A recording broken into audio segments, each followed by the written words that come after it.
It being 6:31 on July 16th, 2025. This meeting is being called to order. This meeting is being conducted remotely in accordance with Governor Healy's open meeting provisions. The extension signed on March 28th, 2025, which extends access to certain remote and hybrid meetings until June 30th, 2027. Real-time public participation and comments can be addressed to the Conservation Commission utilizing the Zoom virtual meeting software for remote access. If you wish to comment during the public input portion of the hearing, please use the raise your hand function to be addressed at the appropriate time. For those of you joining by phone only, please press *9 and raise your hand.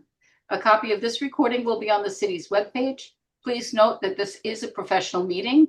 Should disrespectful or inappropriate statements be made during the meeting, the host reserves the right to mute the speaker. All votes taken during this meeting will be done by roll call to ensure count accuracy. Commission members, if you would please identify yourself by your first and last name so we can identify you for roll call vote. Ruby Clay. Eddie Curtis. Lily Green. Sharifa Mapp. Justin Talbot. And Joyce Morris. So quorum, we do have quorum. So we can begin the meeting. The first item on the agenda are meeting minutes from June 18th, 2025. Commissioners, have you had a chance to review the meeting minutes? Yes, I have reviewed the meeting minutes for June 18th meeting. Okay, any changes, edits, anything that might be required? If not, I entertain a motion to accept, please.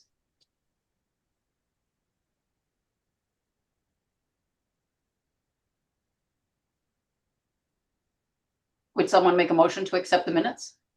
I make a motion to accept the meeting minutes. I second that motion. Motion's been made and seconded. Roll call vote, please. Clay, aye. Curtis, I. Green, aye. Mapp, aye. Talbot, aye. And Morris, aye.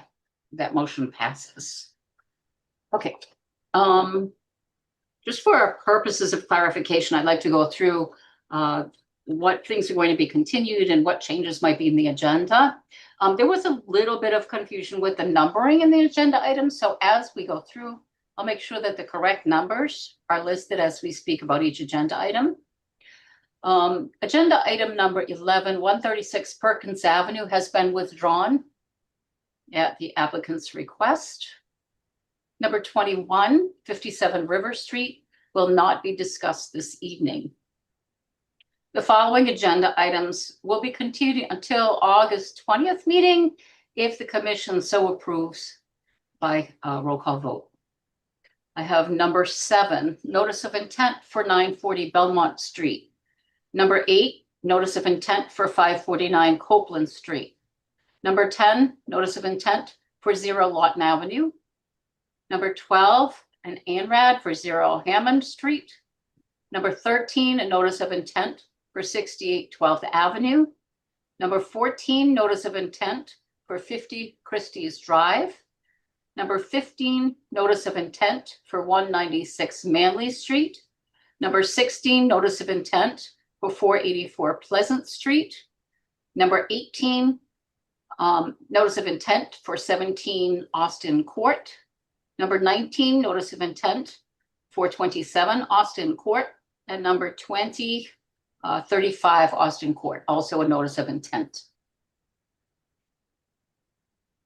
Is there anyone from the public that was going to address any of these, or it's really informational for the public?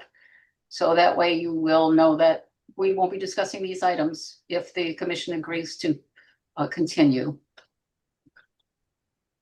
I don't see any hands raised in the attendees list, Madam Chair. Okay, thank you. So then I entertain a motion, please, for continuance. I make a motion to continue the listed agenda items to the August meeting. I second.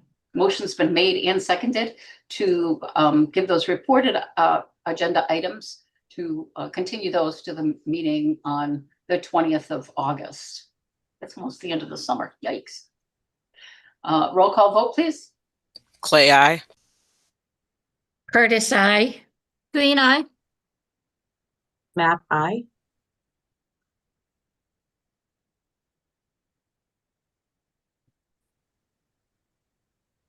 Justin, are you in agreement?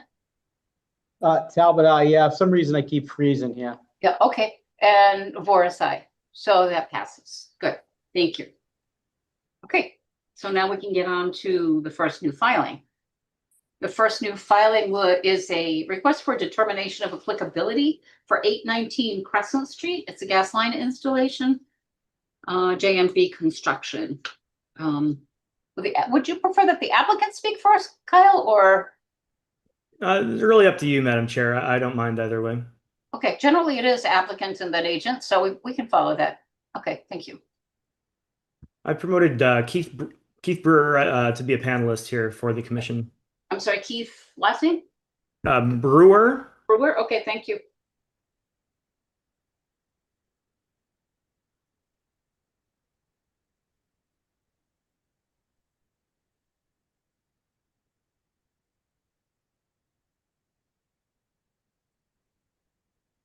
Do you see, I don't see him, maybe. Participants. Isaiah. Did he come across as a participant? I've tried to promote him again, so we'll see. I see his name there now. Mr. Brewer?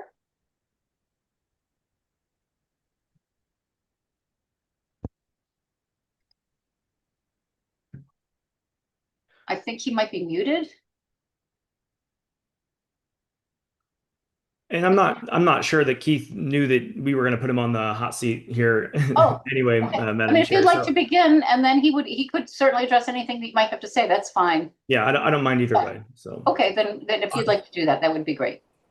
Can anybody hear me? Oh, hi, Mr. Brewer. How are you? Okay, I'm sorry. I'm struggling a little bit with this. I haven't done many Zooms here and I'm sorry, but if you can hear me, Certainly can. okay.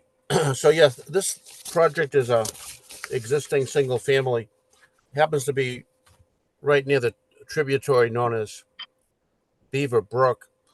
We're not planning on disturbing any of the topography near the stream, near the brook. We're simply going up with the house. We're not excavating or adding on any footprint. And yeah, I mean, we're certainly want to embrace any of your guidance and compliance that would need to do. Kyle, I had a chance to go up there and put some erosion control. I have about 200 feet of it up there that you asked me to put along the, right along the property, right next to the brook. I did a little video of it, but I'm not sure if I can get it to you at the moment. yeah, that's okay. You don't worry about it. I can swing by the site tomorrow and look at the erosion controls. And if you want to schedule something so you can be there with me, we can certainly do that. Sure, but I just want to emphasize we're not adding any footprint to the existing house. There will be a request for gas service that apparently there was one there about 20 years ago, but it had been abandoned. So we've requested the gas company to come and put that in. So that would be part of our plan, part of our application. And that's all. I'm open to any questions or however you guys do this. But once again, I just want to emphasize we'll go along with your guidance and hopefully be able to comply with everything that's requested. Thank you, Mr. Brewer. Are you the owner? No, I represent the owner. He's Ecuadorian. Okay. I thought maybe he'd be on. He might be able to be listening here, but I'm not sure. The language barrier would be an issue. But I can certainly get any questions to him if you want. Normally, I have another resource contact. She's not feeling well. She was actually planning to attend, but she's not feeling well. So, but like I said, I can certainly get anything over to to the owner and his wife if you need be. If I can, if you accept me representing them, I have their um, I have their authority to uh, act on behalf. Thank you. Thank you. You're So, welcome. Mr. Holden, can you give us your report, please, or a summary of the report that you have? Yeah, I can absolutely do that. So what we're looking at today is a request for determination of applicability for 819 Crescent Street. The original intention behind the RDA application was to run a new gas service to the existing structure. So that was what was filed with the commission for the RDA. And we've done several of these in the past few years, just running basically a gas utility line for service to the home. And traditionally we've done those through an RDA rather than a notice of intent.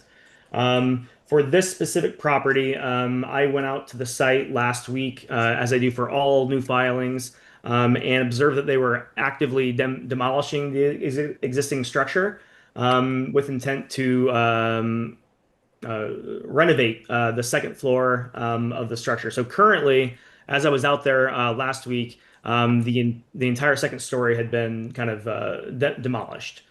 So obviously there's some work that's being done on the site that wasn't reviewed and approved by the commission.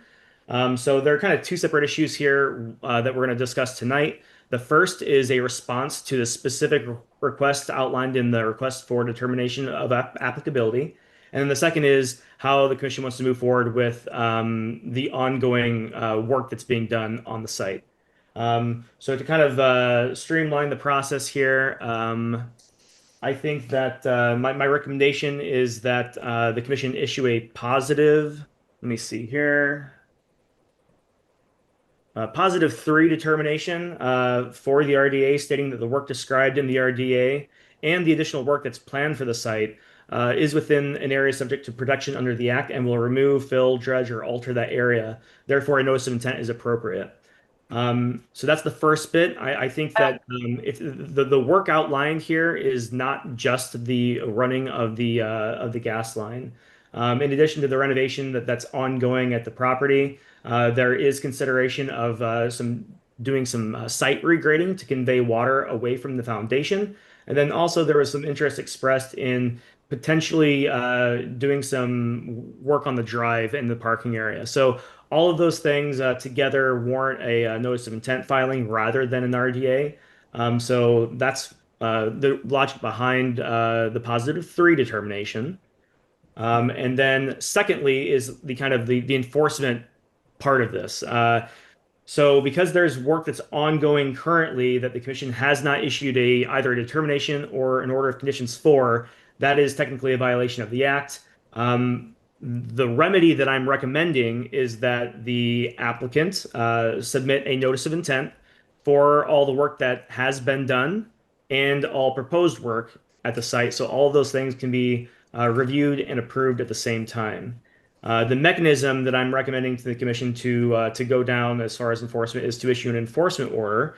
And in my agent report, I outlined several requirements that I recommend that the commission issue in the enforcement order. And then Keith, just so you're aware, I know when we spoke last week, I talked about maybe just issuing a notice of violation. And just so you're aware, the difference between an enforcement order and a notice of violation is that the notice of violation is just basically a letter from the commission stating there's a violation that's occurred, whereas an enforcement order does have legal weight behind it.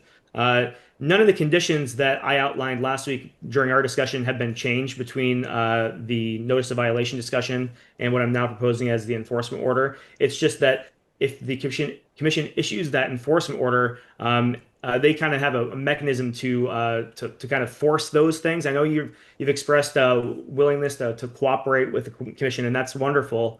But in the chance that that weren't to happen, the commission does have something to fall back on with the issuance of the enforcement order. Hi, would you mind putting a map up of the area so we have an idea of where it is? Yeah, I can share my screen now. I've got one pulled up here. So, what we're looking at here is 819 Crescent Street, which is this kind of long parcel here. This is off Mass Mapper, 2023 aerial photography. So you can see the existing structure is located right up next to Crescent Street.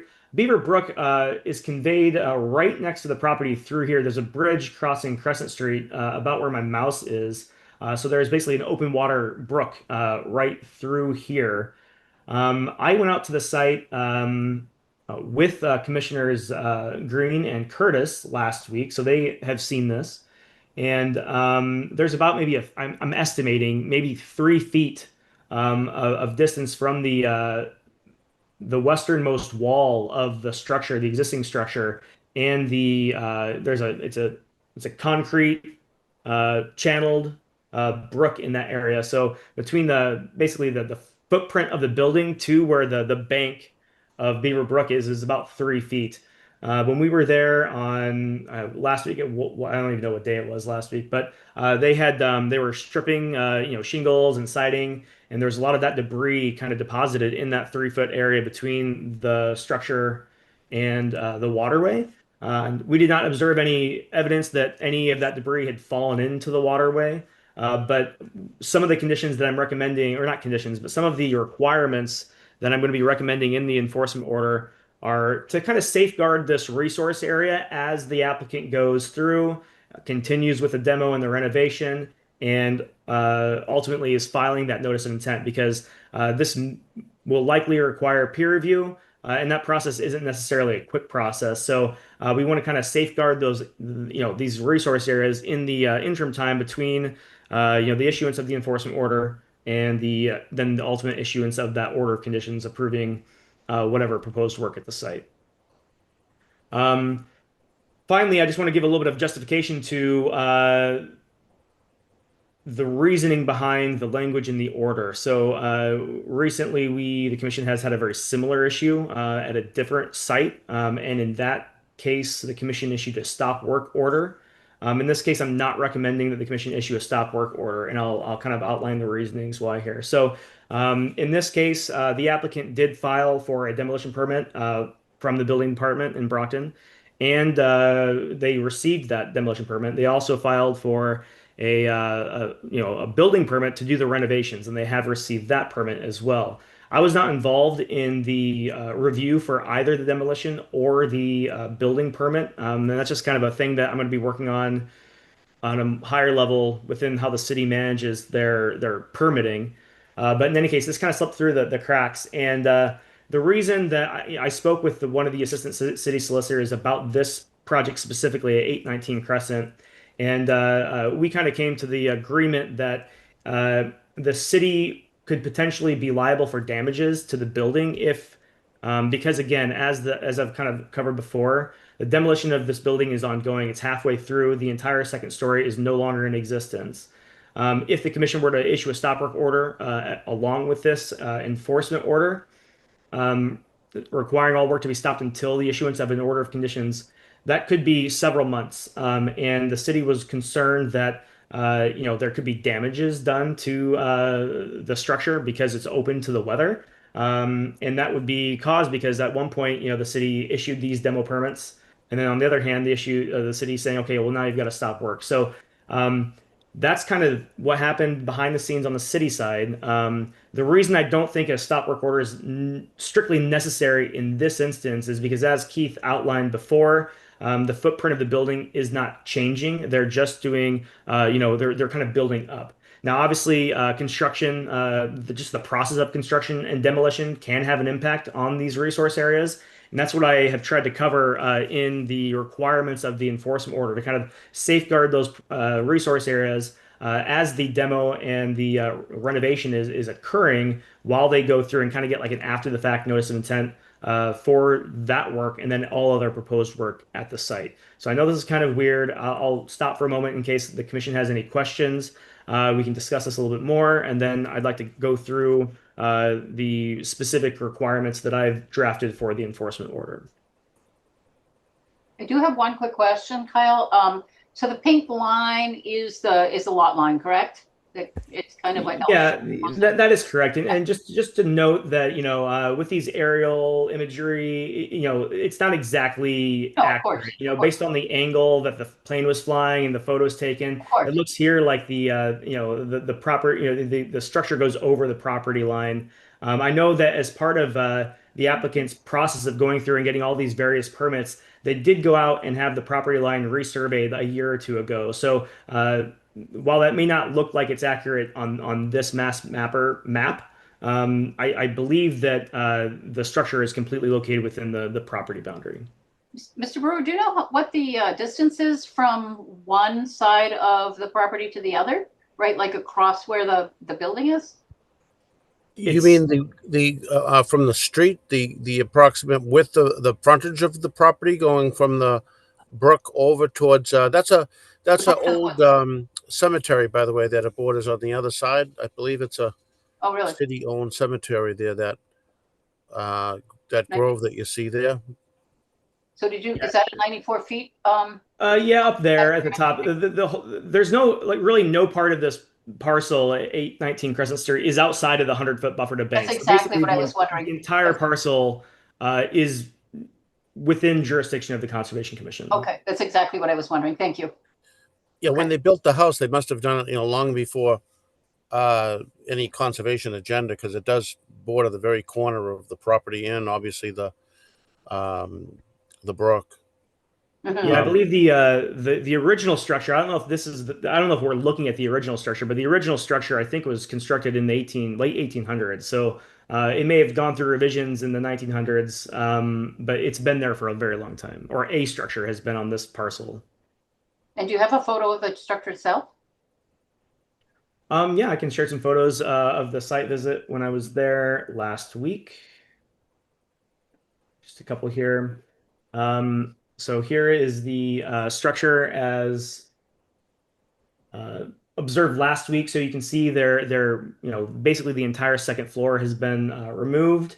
And at this point, they will be then adding a new second floor as part of the renovation. So again, the footprint of the building is not being altered or changed. The big concern as far as impacts of that construction would be to impacts to riverfront area and bordering land subject to flooding, specifically as far as the demolition and the reconstruction of the existing structure here. And because As we face that building, it would be to the right of that building, behind that building? Yeah, the waterway is just over to the right side of the building as you see in this photo here. In fact, this fence line, chain link fence, might go right by where the bridge is kind of right through here. Okay, thank you. Yep. But because they're not altering the first floor, the footprint of the building will not be changed. So as far as the existence of the structure is concerned, no impacts to the riverfront area or bordering land subject to flooding. Now, obviously, we want to safeguard these areas, make sure any construction impacts are managed as they go through the demolition and the renovation process. But that's kind of where things stand currently. Okay.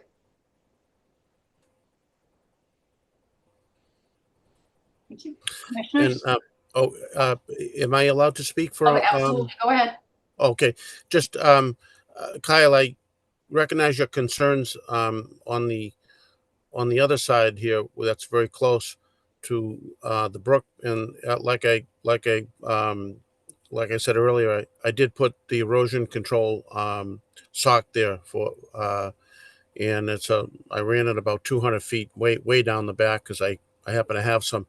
But I did emphasize to stay away from that side.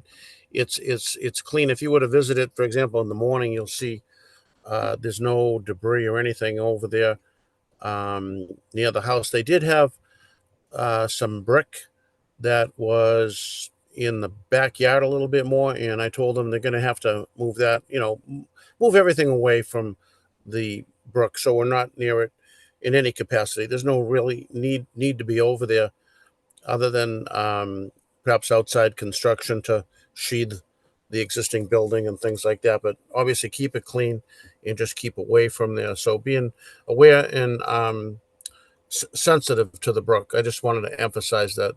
I spoke with the owner and his wife, and the workers relayed that to them, that it's best we just keep it clean and stay away from there, since the rest of the area, the driveway side is very accessible to work. Uh, and that's all. I just wanted to make sure that you folks are aware that we are also aware of the sensitivity to the brook. All right, yes, thank you, Keith. And just along those lines, I've got some language that I'm going to recommend to the commission to include in the enforcement order that kind of just codifies what you've just stated. Commissioners, any questions, concerns?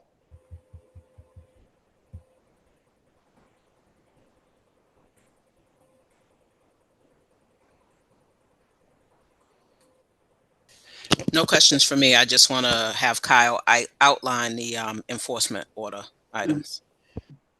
All right, through the chair, I can go ahead and read through the recommendations. Yeah, would you like us to do the RDA first, or do you want to? They will need to be separate votes, certainly. But however you would like to handle that, Madam Chair. Actually, I think I'd prefer to just get the RDA done and then proceed on, okay, to the enforcement. Yeah, order? sure. That's okay with you? Okay. So the recommendation then by Kyle was for a +3 determination, correct? Saying that that work is subject to the protection of the Act. Correct, Madam Chair. Okay. So I entertain a motion, please, for a +3 determination. A point of fact, Madam Chair, I believe this is a public hearing, so we should close the public hearing before Yes, you're and absolutely ask for right. public And comment also before we move forward with include that public vote. comment. You're absolutely right. Terribly sorry. I'm sorry. I did even make a note of that. Okay. Is there anyone from the public that would like to speak to this particular application? I don't see any hands raised, Madam Chair. Okay. Then we will first need a motion then to close the hearing for the RDA for 819 Crescent. I make a motion to close the hearing for the RDA of 819 Crescent Street. I'll second the motion. Motion's been made and seconded. Roll call vote, please. Clay, aye. Curtis, I. Green eye. Matt, I. Talbot, aye. And Boris, aye. That motion passes. The next motion that I would like to entertain would be one to issue a +3 determination for that same site. I make a motion to issue the +3 determination for 819 Crescent Street. I'll second the motion. Motion's been made and seconded. Roll call vote, please. Clay, aye. Curtis, I. Green eye. Matt, I. Talbot, aye. And Boris, aye. Okay, that motion passes. And now, if you wouldn't mind, Agent Holden, if you could go on to the enforcement order information, that would be great. Yeah, so just this is kind of a list of things. And as we go through this, commission members, if you think of anything else that you would like to include as a condition, please voice that at the end, and we can certainly incorporate any comments, concerns of the commission into the enforcement order. But what I've drafted here, and this is part of the agent report if you would like to follow along. The first, so these are the my recommended required mitigation and measures. Number 1, an after the fact notice of intent shall be submitted to the Brockton Conservation Commission detailing all work conducted at the site in calendar year 2025 and all additional work planned, and all additional planned work associated with the residential renovation no later than September 17, 2025. That's about 2 months from today. So we would look for that submission by the September meeting, basically. Number 2, erosion controls consisting of 12-inch compost-filled biodegradable silt socks shall be installed around the current limit of work. Number 3, all construction and material staging shall be located outside of bordering land subject to flooding. That's really just like adjacent to the brook on the west side of the building. So basically, just to offer some more clarification through this discussion is I'd like to see all the contract or the material staging basically on, as we saw that photo to the left side of the building where all the construction vehicle, well, the vehicles were parked and everything. That's the area that's already paved. It's kind of part of the driveway and the parking area.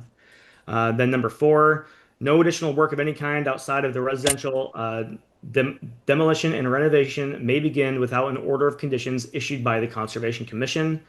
Number 5, should the property owner choose to proceed with the demolition/renovation of the existing property without an order of conditions from the commission, they shall do so at their own risk. And Keith, I will specify a little bit more about that in a moment. I'll come back.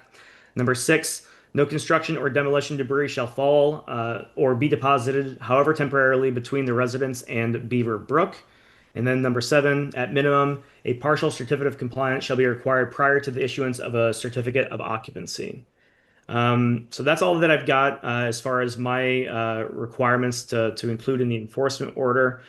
Circling back to the that number 5, which was the applicant shall proceed at their own risk. Keith, I just want to clarify and make sure it's very clear that by the commission not issuing a stop work order does not does not mean that the commission is approving the work. The work still needs to be reviewed.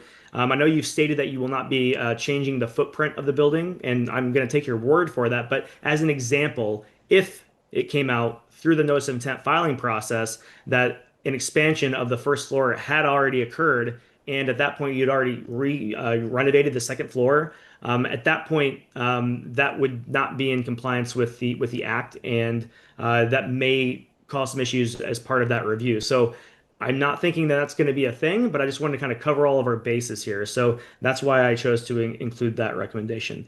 All that said, commission members, I'm open for any questions or comments, and we can obviously alter, remove, or add anything to these recommendations.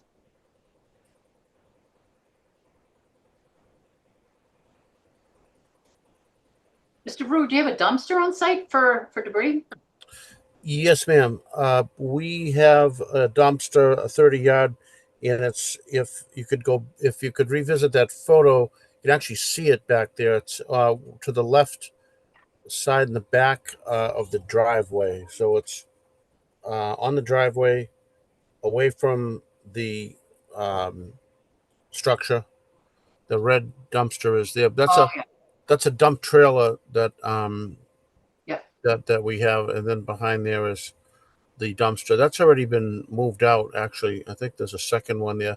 At this point, most of the big demo is done, so what's left would be very limited selective demo, and just we need to obviously weather tight the house now, weather tight that second floor.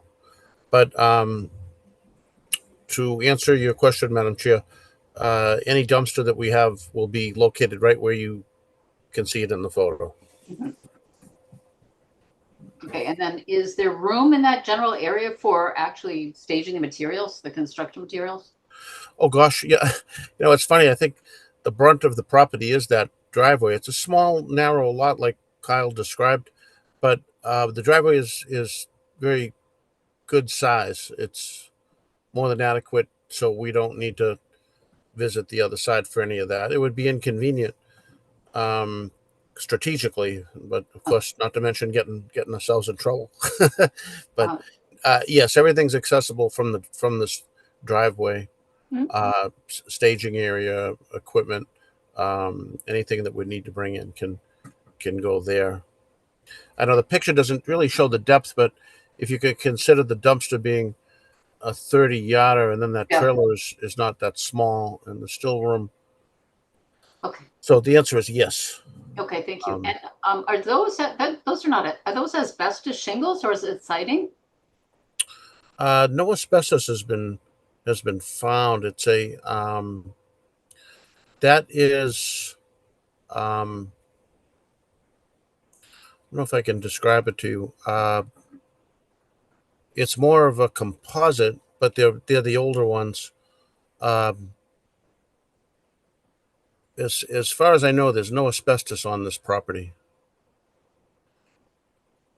Okay. Thank you.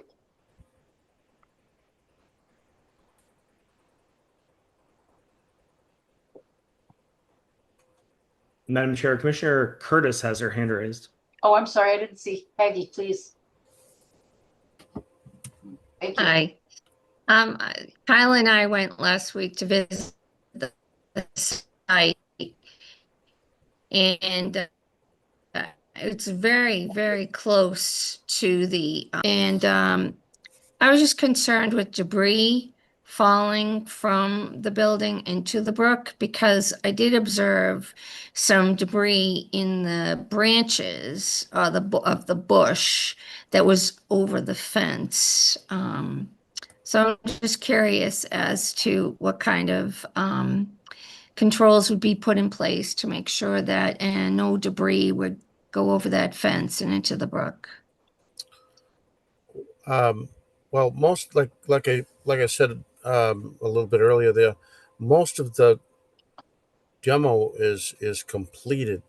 The only thing that maybe um, could be, sawdust from if it's a windy day that could travel. I don't know if there's any way to capture that, but the big debris is gone. Kyle, if you were to visit this week, you could see it's mainly under construction now. The site where you spoke of is it Peggy? Peggy is where the trees are. I didn't notice any debris in the um, in any of the brush or trees, but I will look. The ground is clean, and uh, like I said, we're put a big emphasis on keeping the site generally clean anyway, which makes a safe job site. But of course, staying away from the brook as much as practical. Kyle? Yeah, just a comment on Commissioner Curtis's concern. I'm not aware of any like physical, barrier that we could put in temporarily to kind of protect that area outside of the erosion controls with which is kind of standard, obviously, and then Keith has already put out there. As far as a physical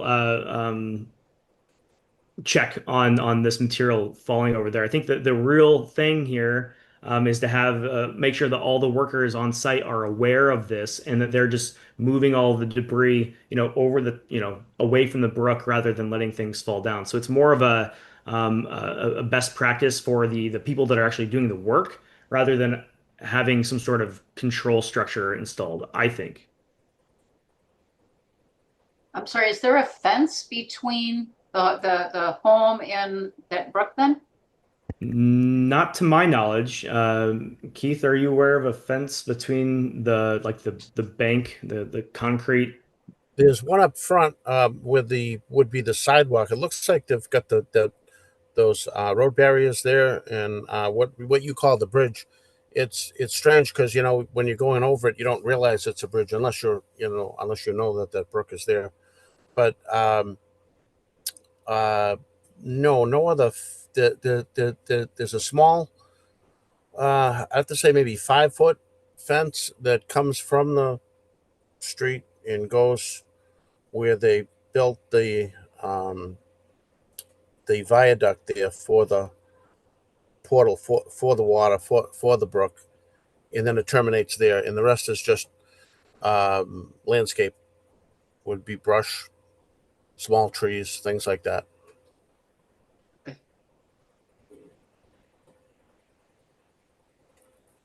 Thank you. Yes, Ruby? So the enforcement order, Kyle, would cover any additional, if debris or something kind of was outside of what we put in the enforcement order, that would cover that, right? That would make sure that that stuff is the way you outlined it. That would guarantee that, like you said, making the people doing the work aware. That would make sure that the work is being done appropriately in the work area, which we determined was the driveway area where the dumpster and all that stuff is. As long as everybody's on the same page and knowing that that work's getting done, based on what we're having in this enforcement order, that should take care of any concerns in regards to debris or anything else violating that particular area or anything with the brook, with the subject of. Right, that's the intent Oh. behind all the language here. Now, obviously, if there were to be, impacts to that brook, that would be a separate violation, and that would, be against the language that we've included in this enforcement order. But then the commission could choose to issue a subsequent enforcement order if there were to be another violation observed as part of this development. So yes. Okay. And I want to emphasize too, Kyle. I think I spoke to you last week in this the notice of intent. I'm going to work with my engineer there on that. I spoke to him, but I haven't been able to get together with him yet. But we'll get that filed in a timely manner there. I see you've given us till September, but we're going to get on that, now. Yeah, there's sure no how need, the no need to process- wait until September. If you get it done next week, I mean, Right. you can submit that to Right. me and we can move forward with things. Yep. Thank you. I just want to double check about that, Mr. Brewer. I was just checking. I was just wondering about that for Kyle. So it's going to be including whatever work has been done as an after the fact notice of intent, in addition to any new work that will be done. Yeah, basically, we just want to cover the work that's the demolition and the renovation, and then we should just include all of the proposed work. So the original RDA was filed for that gas line. We should absolutely include the gas line. Any site regrading that they've been considering doing some things to convey water away from the foundation.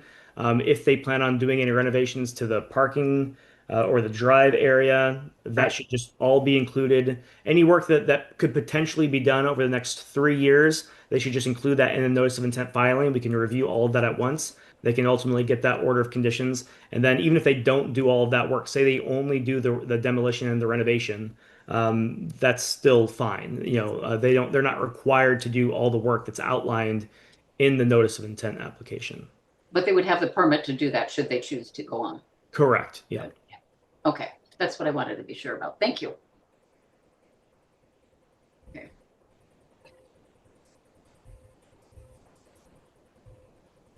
Any questions at all, commissioners?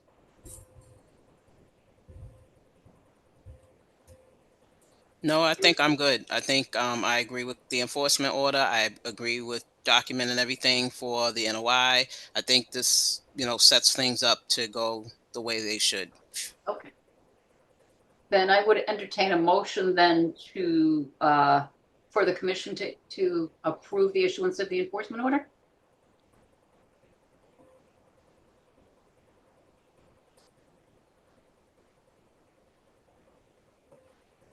I'll make a motion, to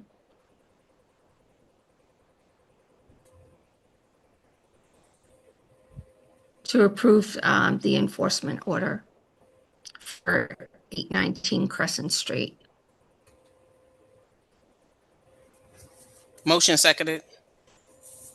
Motion has been made and seconded. Kyle, is this the complete enforcement order here, or is this like kind of what you will include in the enforcement order? Yeah, this is just language that I would include in the order that the commission chooses to issue tonight. Okay. So Rather, I haven't not issued an enforcement order Right. yet. So sometimes I'll issue one and the commission needs Right. to ratify that. Nothing's been issued yet. So the commission is actively issuing the enforcement order tonight. Okay. So Peggy, I'll just make sure that that's going to be reflected in the motion and the second, okay? That we will, Okay. yeah, we will vote to issue an enforcement order, okay? Okay, thank you. Motion's been made and seconded. Roll call vote, please. Clay, aye. Curtis, aye. Green eye. Nap I. Talbot, aye. And Forsyth, that motion passes. Thank you. Mr. Brewer, thank you so much for your cooperation. And thank you, everyone, for your time and consideration. I appreciate it. Okay. Sorry for trying to get started on this. My excuse is I'm old. The computer stuff still That's tricks okay. me sometimes here. But There's so much to learn with that stuff, isn't it? well, it did kind of flow. I was getting scared that they weren't going to be able to hear me there for a bit, but I could see you guys, so I know Okay. we were getting somewhere. Good. Once again, thank you, everyone. Okay. Have a good night. Have a lovely night. Okay. The next item on the agenda is a notice of intent for a property at 1824 Main Street. Yes, Madam Chair, I have promoted Scott Faria with JK Holmgren Engineering to discuss this project with the commission.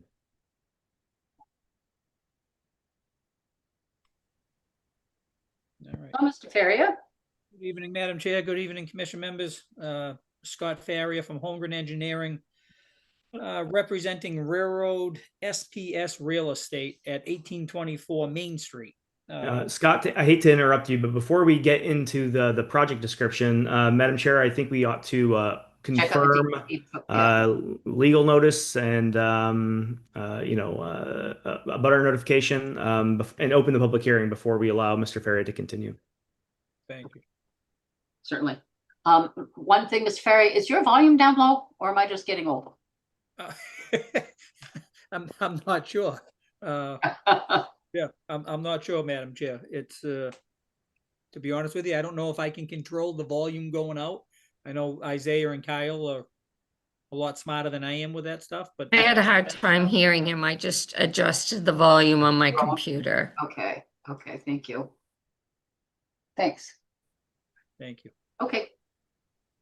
So this is the hearing for 1824 Main Street. I would like to know if you have a butter notification and a DEP file number for Mr. Holden? Yeah, so I did receive proof of butter notification, and DEP did issue a file number for this without any technical comments. Okay. Thank you. Okay, Mr. Faria. All right, thank you. And I'm sorry if you can't hear me. I'll try to speak louder than normal, Madam Chair. So as I said, we've got a project for Railroad SPS Real Estate at 1824 Main Street.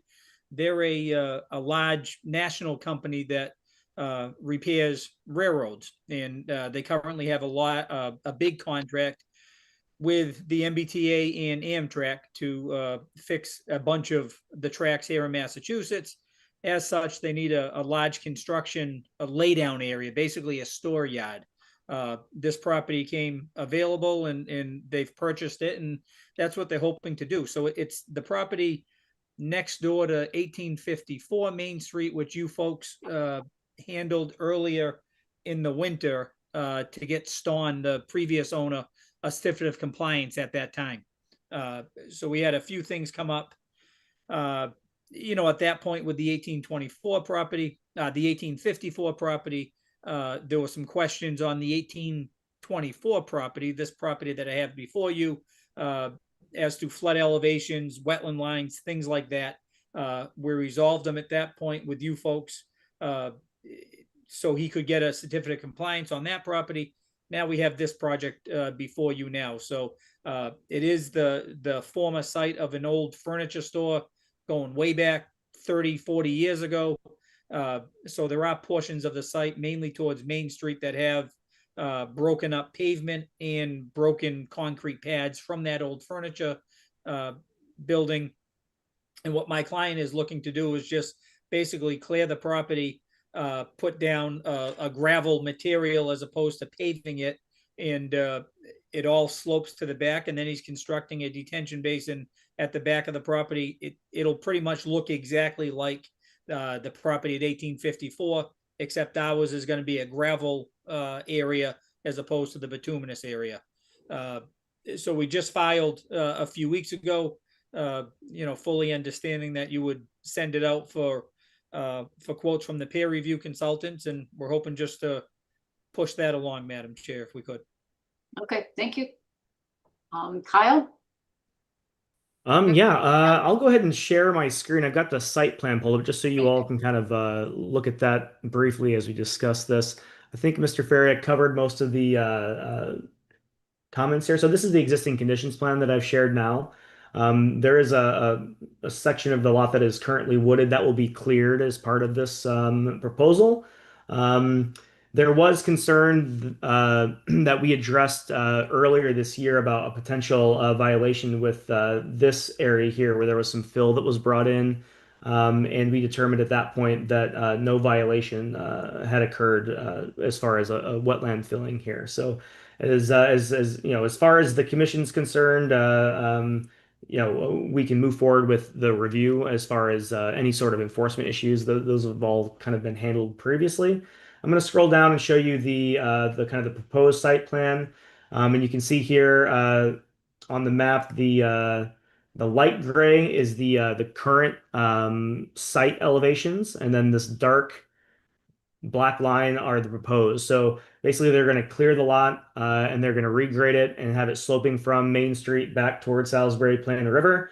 And then the two stormwater basins that are being proposed here to treat the water runoff are located within the 100-foot buffer zone to the bank of Salisbury, Plain River.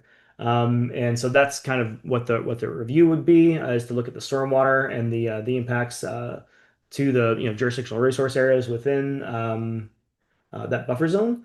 But yeah, pretty straightforward project. But because this does require a stormwater review, I am recommending that the commission send this out for peer review.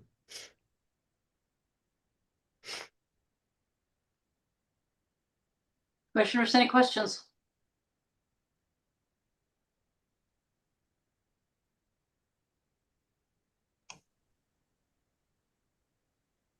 No questions for me. It seems to be straightforward. Thank you.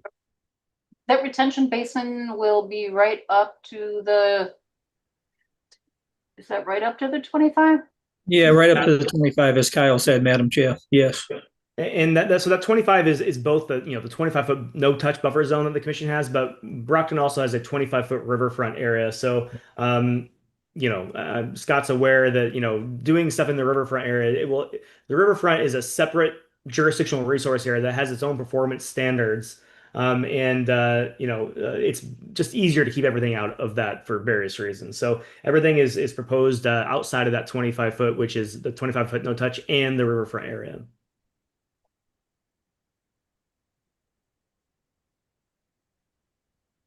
And where's the limit of work on here for the Well, it's really the back edge of that detention basin as you're looking at it on Kyle's screen share, way over on the right-hand side, 25 feet from the river.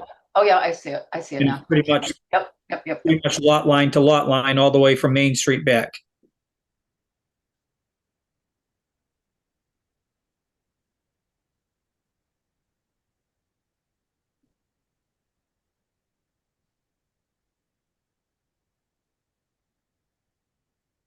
Questions?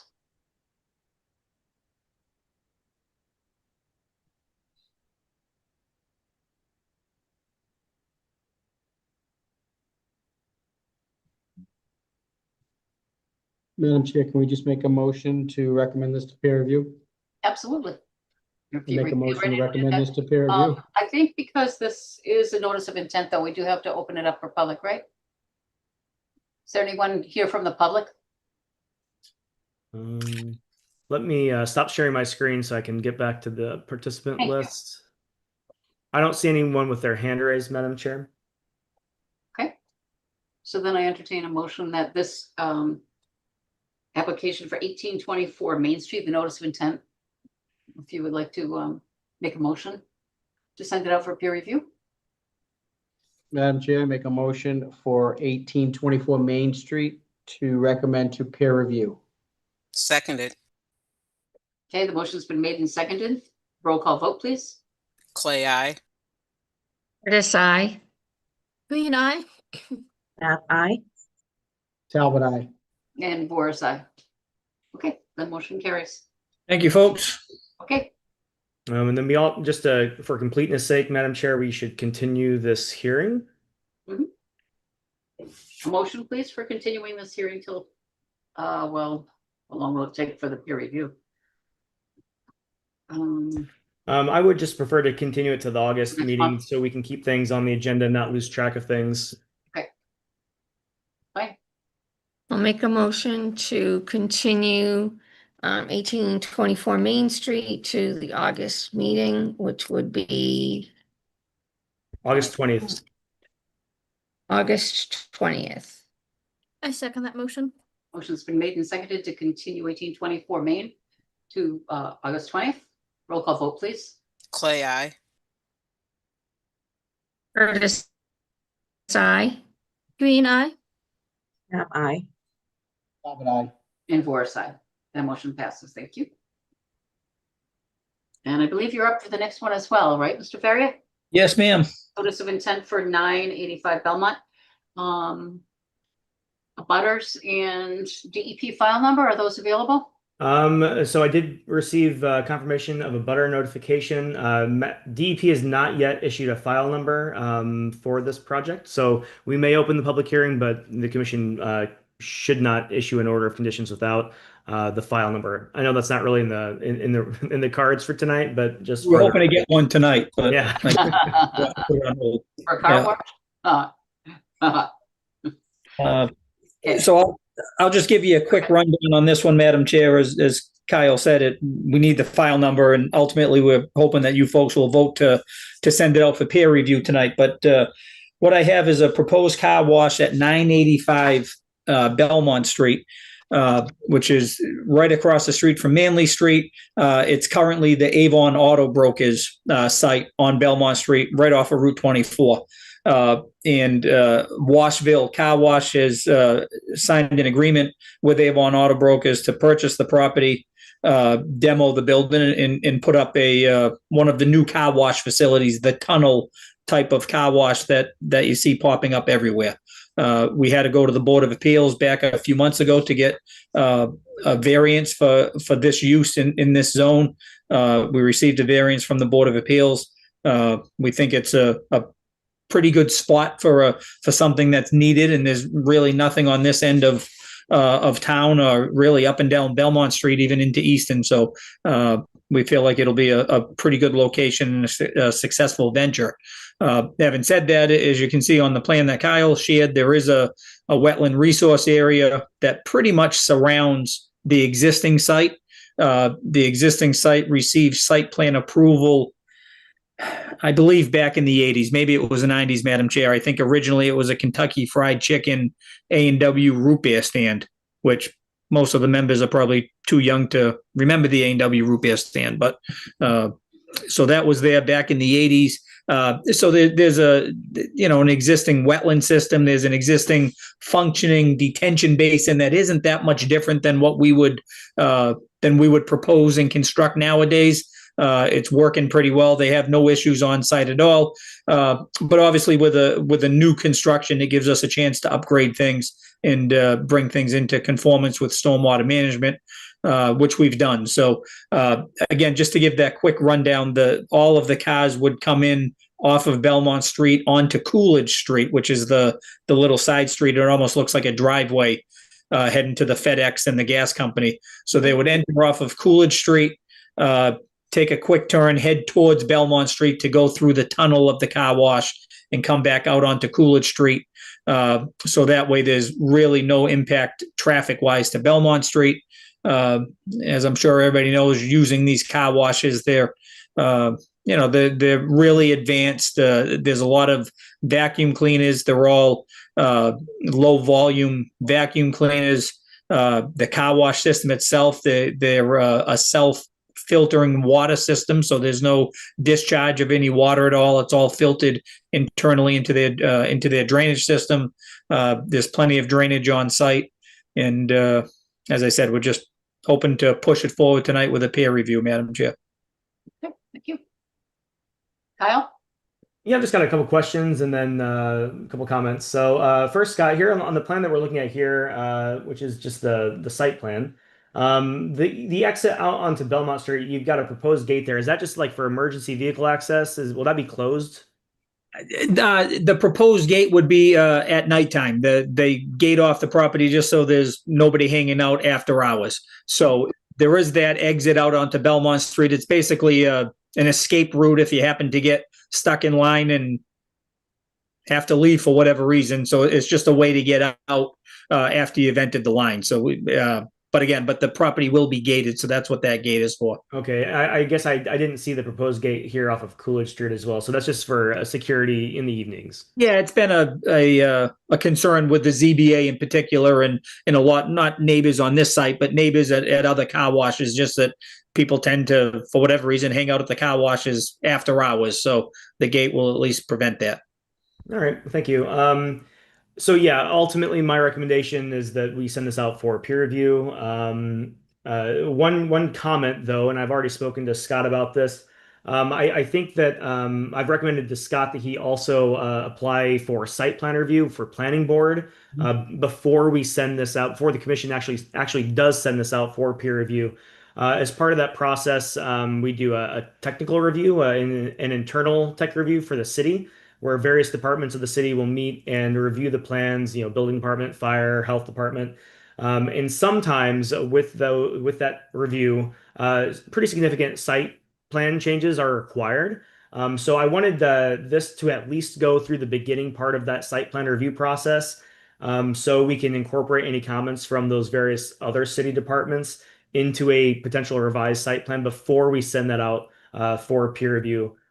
We ran into an issue last year where the commission went through a whole process and issued an order of conditions after an extensive review for a property, only to have it get flagged by the fire department for not having access for the fire trucks. And they had to go back and do a complete site redesign, and they're gonna have to come back to the commission ultimately. So to try to avoid a situation like that, I've made that recommendation to Scott. He seems fine with that. So I think at this point, we are looking for that vote to send it out for peer review, but that's going to be kind of a conditional thing where I actually won't send that request for proposals out until we have those initial comments back from the tech review process. I'm involved in the tech review, so I'll be in those meetings. So I'll be aware when that kind of threshold has been met, and I can just work with Scott to get that sent out and started when it's appropriate.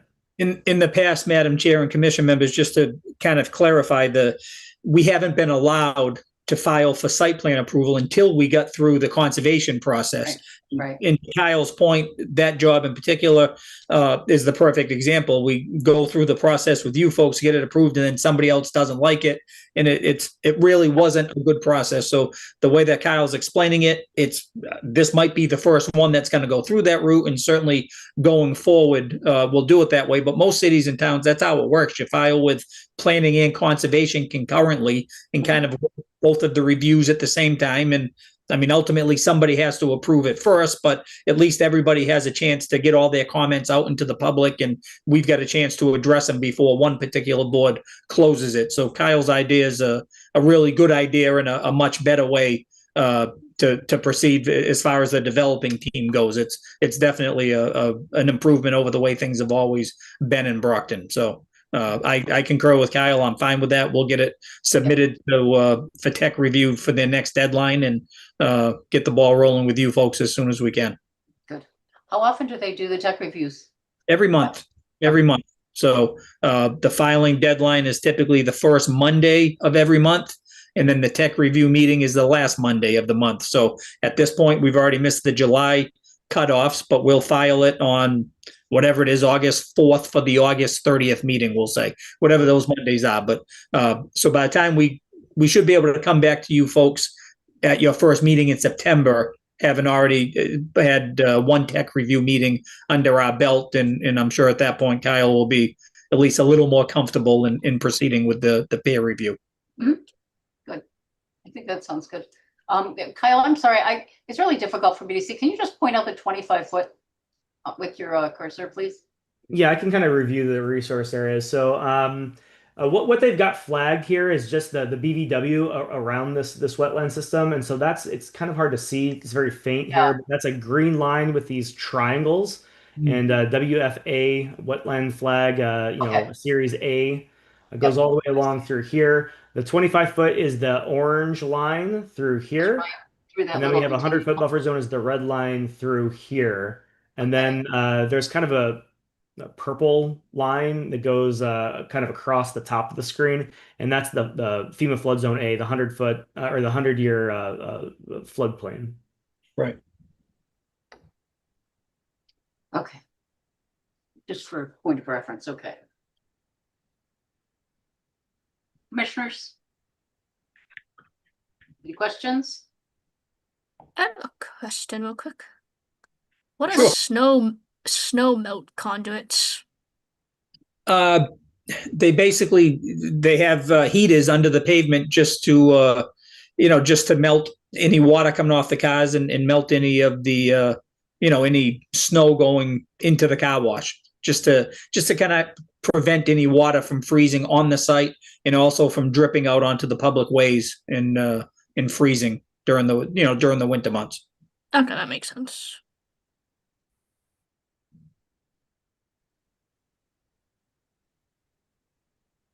Any questions, commissioners?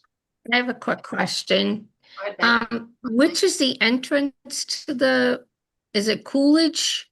Is Yes. the entrance and Belmont is the exit? Nope. As I said, earlier, all the entrances are off of Coolidge. You would go through the tunnel and exit out to Coolidge, where we're trying to limit the amount of traffic out to Belmont Street. There's an escape route out onto Belmont Street. If you needed to leave in the middle of your car wash, you could get out that way. But 99% of the traffic is coming in off of Coolidge and going out onto Coolidge. We didn't want anybody coming in and out of Belmont Street. So the snow melt is for the cars entering the car wash? Right. And exiting. So that's the entrance. Yeah, and exiting it's more for exiting the car wash once they have it's called snow melt, but it's really just for the water, just for the dripping of the car when you get out of the car wash. Even though they have a vacuum system, you still have a little bit of water dripping from the undercarriage of the car onto the pavement. In the winter, you don't want that pavement to freeze and have cars slipping and sliding. So it's just a underground heating element just to keep that pavement section from melting. Okay, thank you. Kyle, do you think it's appropriate to wait until he's gone through the other permitting process before we send it out? Or do you think it would be appropriate to do both simultaneously? So no, yeah. So the way that this is going to work is we'll have like initial comments at that tech review meeting, and then it can kind of sit in the ether over there in planning board for however long it needs to take as we go through the Conservation Commission review process. And then at that point, once we go through everything, review everything, and actually issue that order of conditions, we'll kick it back over to the planning board, and they'll review the final approved plan set that the commission has approved as part of what they're doing. We're just trying to incorporate those comments from the various other departments within the city. And sometimes, they may not have any comments at all. They might be fine with the plan as is. That's not how it generally happens, but it could be possible. But we just want to incorporate any of those comments before we, codify what the commission's approving with that order of conditions. And also, would you expect any of that snow melt or whatever you would call that was coming off the car as they were leaving, as they were exiting, to have access then to that 25-foot buffer zone and then into the wetland? Again, I think we've all been through these systems. They have giant vacuums that pretty much dry your car entirely off, but there's curbing around the whole site, so everything's contained on the pavement. But Curbing. it's just, ultimately there's a little bit of drippage that comes off the car, and the industry just doesn't. It's an industry standard for the car washes in New England. They have these drying things just to make sure there's no icing, that happens for the couple months a year. But everything is contained with the curbing within the paved areas. Okay. I appreciate that. It's just so close to the wetland area that if the wax or whatever that stuff is, No, it's all of that stuff. I just want to make sure that doesn't actually have access to the wetland area. No, it's a good point, Madam Chair. And you can see we're right up against Belmont Street, and we're right up against the 25-foot buffer zone. I know, it's squishy. Yeah. Yeah, that tunnel needs to be.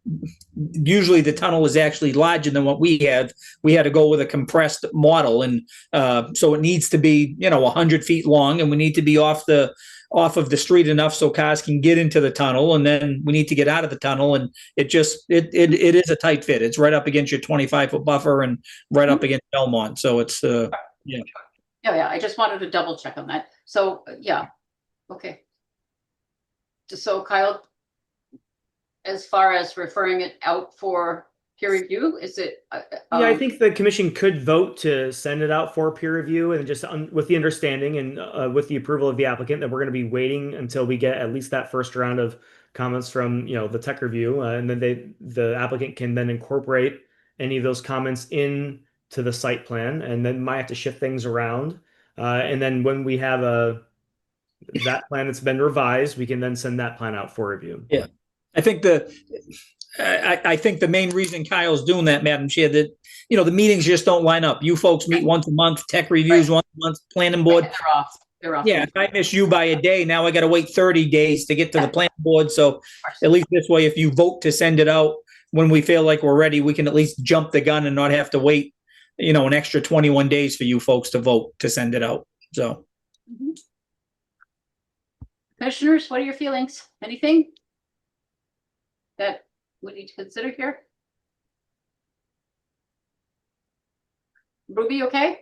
Yeah, I like the idea of the tech review. Like Kyle said, it doesn't make sense for us to do that and then the fire department or whomever comes back with something. So I think this is the right order we should be doing it, and it makes sense. And Sharifa, you okay with everything so far? Absolutely, totally okay. Charlie? Willie? Okay, what about any public comment?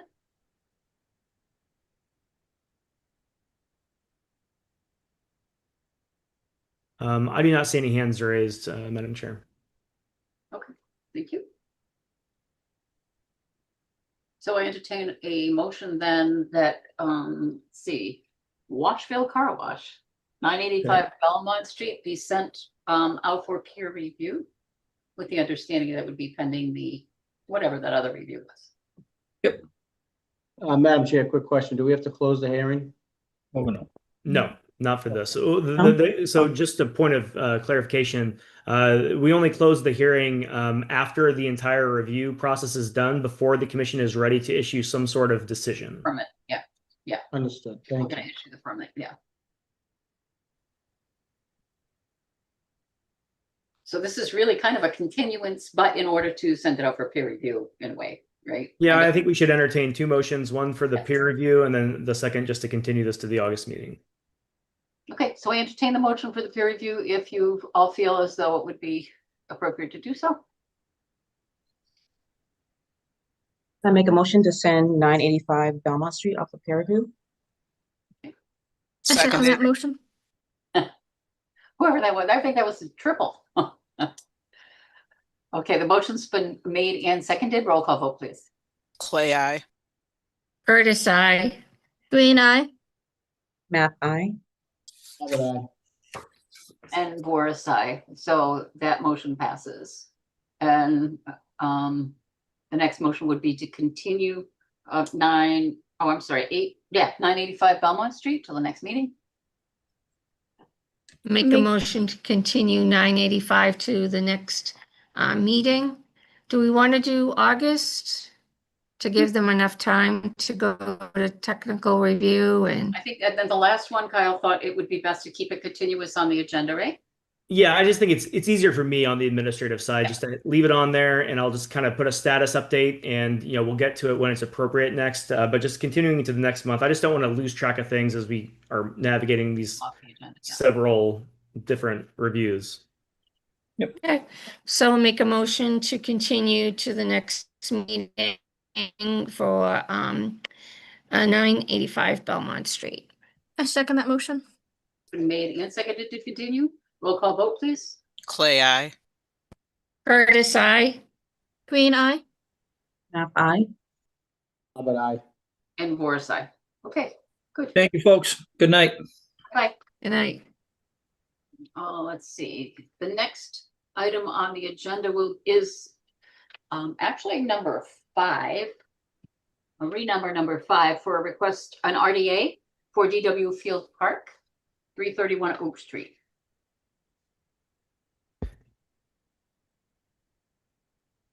I've promoted Tim Carpenter, who's the commissioner of the Parks and Recreation Department for the city of Brockton, who's going to present the proposed work for a redevelopment of a parking lot at DW Field Park.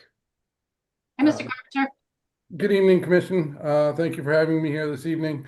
The Parks Department has recently submitted a park grant, which is the Parkland Acquisition Renovation for Communities Grant, for the Tower Hill parking lot, also known as the Zigzag parking lot, also known as the Pentagon parking lot, which is the paved parking lot just past into the north of DW Field, the Memorial Tower. Part of that application process was to file for any required permits. So I come before you this evening. There are portions of the proposed renewal of that area that are within the 100-foot buffer. Just a quick little overview. That parking lot right now, as you know, is an asphalt parking lot, and it actually has 2 paved sluices that direct any storm runoff directly into Waldo Lake. The goal here with our preliminary plan is to reduce the overall amount of impervious surface significantly by moving parking areas closer to the road, and the remaining, what is now impervious surface, would then become lawn areas, some pedestrian paths, and to the west side, more active recreation for children, specifically with some nature-based play equipment, logs, rocks, maybe a replica of the tower for kids to climb on.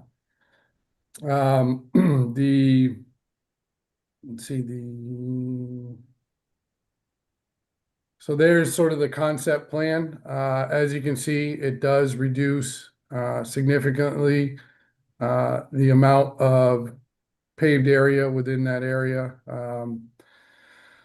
Again, the goal with this grant would be to revitalize this entire and reimagine this entire area. This particular concept plan, which is the one we presented in the grant, was created by students, graduate students at the Conway School, and was part of the DW Field Phase 1 master plan that I think probably just about everybody has seen.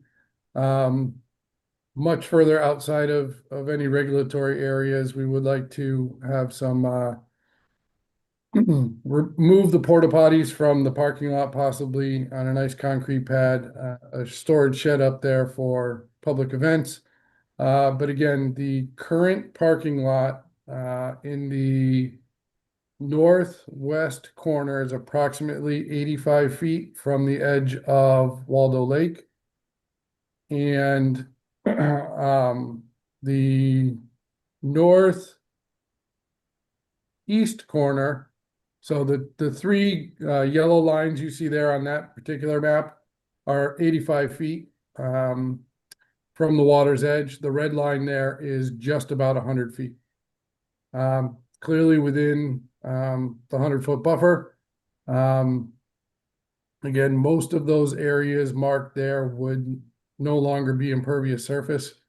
Part of the other interesting part of this project, should we get the grant, is the addition of significant stormwater management. We propose not only a rain guarded, but some bioswales. I've recently completed a training through the SNEP network, specifically designed around stormwater management. So I'm hoping that training can come into play here in this design, should we be able to move forward. Do you think that the parking lot edge will be about the same distance from the lake? I think on this current plan, it would be no closer to the lake than it exists now. And will the number of parking spots be the same? It looks like because the surface is reduced. Correct, but the number of usable parking spaces remains the same. Okay. But there is a significant reduction in overall impervious surface.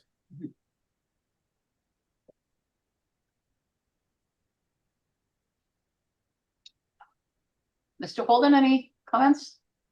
Yeah, sure. I have several. So the first is the plan that we're looking at now here, and this is the plan that was submitted as part of the RDA application. Obviously, this is just a conceptual plan, not a buildable design. Um, Another comment is that neither the Conway School nor for this RDA application was a delineation done. Obviously, the edge of the water is easy to see, but there could potentially be bordering vegetated wetland associated with the lake there. And that could potentially push that 100-foot buffer zone farther into the proposed work area. Um, Overall, I think this is a good plan. I think I'm excited to see this happen. I don't think that there's anything here, Tim, that could not be permittable. But I do think that this would warrant a notice of intent filing rather than going through an RDA. And again, this is just a conceptual design.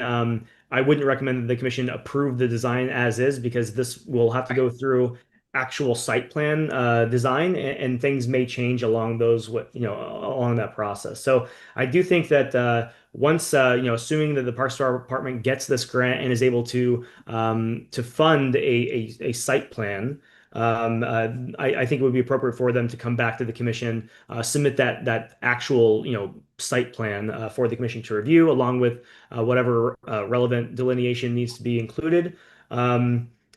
So yeah, my recommendation ultimately for the commission is that they issue a +4 determination stating that a notice of intent would be appropriate.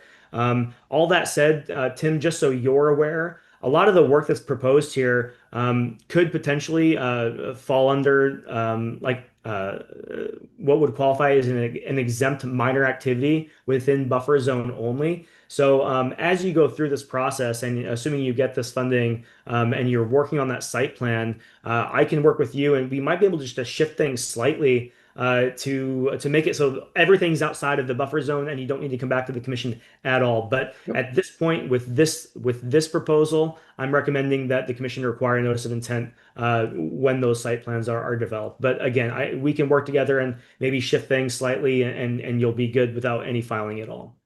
Terrific. Is there anyone from the public, or I'm sorry, commissioners first? Commissioners, do you have any comments or concerns? No concerns, just glad to see something being done and over there. Beautiful. This looks really exciting. I know, I agree. Fingers crossed. I know. I know. I love DW. Okay. If there aren't any, do you see anyone at all from the public? Well, I see no hands raised, Madam Chair. then commissioners, I entertain a motion then to issue a +4 determination. If that's appropriate, if you feel that that's appropriate. I make a motion to issue a +4 determination for 331 Oak Street. I'll second that. Okay, a motion's been made and seconded to issue a +4 determination, which then again will mean that the area is subject to jurisdiction under the act and will require the filing of a notice of intent. Okay. Roll call vote, please. Clay, aye. Curtis, I. Green eye. Map I. Talbot, aye. And Boris, aye. The motion carries. Thank you. Terrific. Thank you. Thank you for your time this evening. Can't wait to see it. Let's hope. Let's hope. I know. All Okay. right. Good night. Bye. Okay. So next we have a notice of intent. Oh, this was the current filings now, not new ones. Oops. Were we supposed to close that before we did that? Yeah, why don't we do that real quick, Madam Chair? A motion to close the hearing on DW Field Park 331 Oak Street. Make a motion to close DW Fields Park 331 Oak Street. Second it. The motion's been made and seconded. Roll call vote, please. Clay, aye. Curtis, I. Green eye. Map I. Talbot, aye. And Boris, aye. Thank you. Okay. Now on to current filings. We have a notice of intent 82 Ames Street. Yes, I have promoted a lease trip with Beta Group, and I'm going to also promote Robert, who is the applicant. Hello, Elise Tripp. Miss you. Hello, hello. Just a quick preamble. So this is has been under review for seems like a very long time. But so we've been going back and forth between the applicant and Beta's been doing the peer review for the commission. Several rounds of review. We finally got to the point here where all of Beta's kind of outstanding comments have been addressed, and they are recommending that the commission does have the information required to issue an order of conditions. We've got Elise here and Robert to discuss the project with the commission. We can kind of review any questions and then move forward. Okay, thank you. Elise or Robert, I guess Robert first, since you're the applicant, right? Yeah, I'm not sure. My representative, Bob Rigo from Riverhawk, I'm not sure if he's here. I can't really see the participants. Yeah, I don't see him here, Robert. I know that Bob had another public hearing that he was going to be in attendance at tonight, and he was going to try to do both, but if the timing didn't line up, that's kind of where we are. Now, that said, we do have a Beta here to kind of talk about any of those like technical comments, Robert, if those come up from the commission. And if it's fine with you and through the chair, we can just kind of have Beta kind of begin kind of doing a rough overview of the project, and then we can answer any questions. Absolutely, yeah. We'll do the best we can. And I'll keep an eye out for Bob in case he logs on. I'll promote him if I see him. Okay. Elise, thank you. Awesome. Yeah, so I know it's been a little bit of time since we've been before the commission regarding this project. But just as a quick refresher, this project was something that had come to the commission as a violation, and that had happened back in 2019. So the notice of intent was an after the fact filing to resolve that enforcement as well as to develop that property. So as a result of the back and forth that we've had, we've determined that the project meets the performance standards for the bordering land subject to flooding, which is present at the site. And there is, and it also meets the Brockton and Massachusetts stormwater standards. So I do want to note, just as a reminder, as far as resource areas at the site, we have the bordering land subject to flooding, which project does meet the performance standards at this time. Lisa, can you give me a moment? Yeah. I'll share the site plan so we can kind Oh, of that'd be great. look at all this while we're doing that. Yeah. Would you like the proposed or the existing up? Let's do the proposed. I think that'll translate better as far as what we're talking as far as restoration. Thank and the you. like Sorry too. for the interruption. No, that's great. Awesome. All right, so we have our proposed here. So looking at it, the parking area over to the right of the screen, that was one of the violations, as well as some clearing that had happened way back when. So a quick refresh there. So we have bordering land subject to flooding at the site. We have riverfront area that's associated with, I believe it's Sears Brook or Seals Brook. Yeah, there's a weird L in there. There is, yeah. And then we also have bank. That's the 100, and we have the 100-foot buffer zone to bank. So for work within riverfront area, the project just proposes restoration of that riverfront area. So there was native plantings, meadow seed mix, etc. As far as other mitigation, the project includes invasive species management. And let's see, trying to think of any other details. There is also compensatory flood storage proposed, and that is part of the project meeting the performance standards. So ultimately, at the end of the day, after some back and forth, we address all the stormwater comments, all the WPA comments, and we've brought up three main issues that is the kind of at the commission's discretion now with all the information that's been presented. So I'll just run through the three and then we can kind of go from there if that makes sense to you, Kyle, unless you had any other things. That sounds great.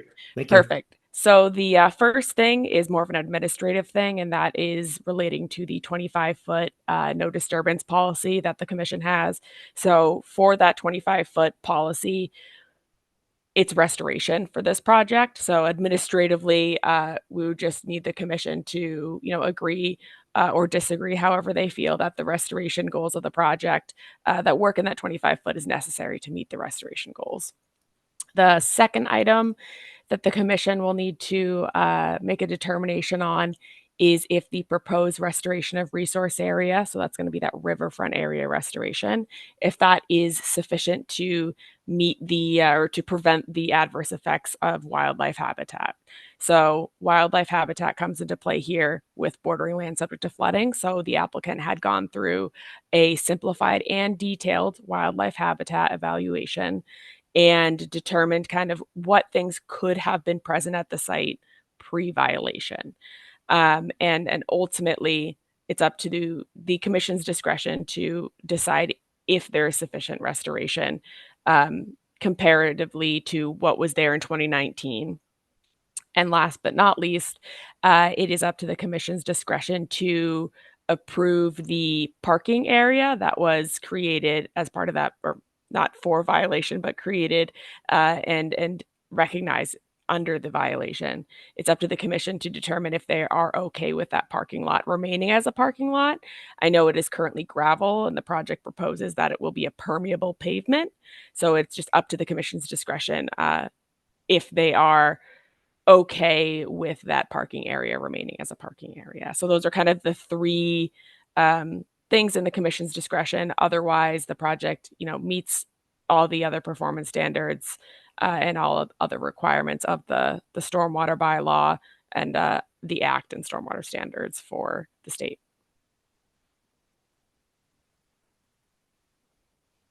Okay, thank you. So can you just indicate on here, it says at the top, there's a location of an existing box culvert for Trout Brook. So Trout Brook is underground there, is that right? And then the Sealsbrook daylights, is that correct? Yeah, so Trout Brook goes under Spark Street. So Trout Brook actually continues kind of up and off the screen. So Sears Brook connects to Trout Brook on the property. So Trout Brook isn't actually within the property. Okay, but it's culverted through this area. Trout Brook is not open through and then here. that Sealsbrook is partly culverted and then daylights, right, on the property? Is that right? Okay. And then can you refresh for me that this area over here on the right, where the parking area is? Did you say that was floodplain? Correct. Okay. I'll go to a different plan that shows that. Well, I was gonna say we should. Yeah, so this is the existing conditions plan. The floodplain depicted here is flood zone A, and that's this green line that kind of goes around here. They've determined that it's at elevation 96.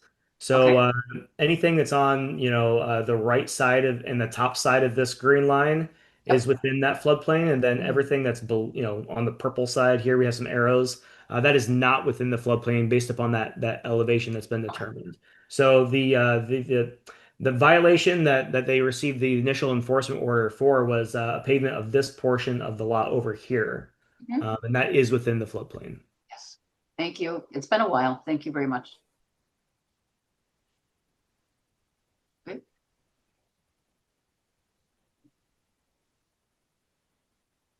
So 25-foot policy for restoration, proposed restoration as far as wildlife habitat, and then that parking area. Kyle, do you have anything that you'd like to add? Sure. Along the lines of those three points that Elise and Beta have raised. So obviously, if we would like, I don't know if any of the commission members have actually been out to the site. It's extremely degraded. I'm sure Robert can attest to that if the commission so chooses. It's very overgrown with invasives all through the area in and around the 25-foot riverfront area on Cyril's Brook there. There's been a lot of dumping that occurs here regularly. Currently it's kind of a mess over there. So first point, I think the development will be an improvement to the existing conditions. And I think that to the point here raised about work done in the 25-foot no-touch policy, I think that work is absolutely warranted here, and the site will be improved, and the health of the brook itself will be improved by the proposed restoration. Secondly was whether the proposed restoration is sufficient to prevent any adverse effects on the wildlife habitat. Again, the current conditions are so degraded at the site that almost literally anything done will be an improvement. So I think that both of those conditions are easy to meet, and I recommend that the commission, not hold the project up for either of those points. And then finally, concerning that initially the area that was initially paved and they received the enforcement order for. As part of the review process, Beta's kind of looked at what's being proposed, and all of that. There will be, they've had to go through with their cut fill calculations for construction within the floodplain or the bordering land subject to flooding, and that's all been resolved throughout this process. So I don't think there's a problem with allowing that parking area to be redeveloped into a porous parking area under this notice of intent application and be included in the order of conditions.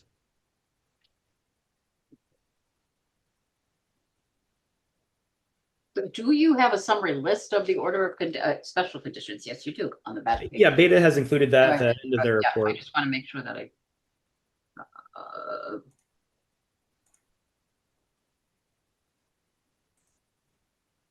yeah. And on if we're ready to move on to the special conditions, I have reviewed them. I don't have any additional recommended special conditions. I think what Beta has proposed is sufficient, in addition to the general conditions. lot of okay. So the commission has kind of a standard set of special conditions that we issue for basically every order of conditions. So that our normal special conditions, in addition to Beta's conditions, I think cover what needs to be covered for this development. Okay. Commissioners?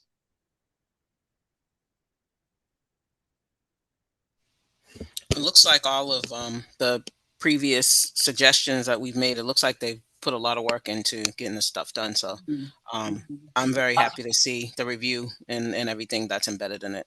Sounds like it's good for us to move forward. It sounds good.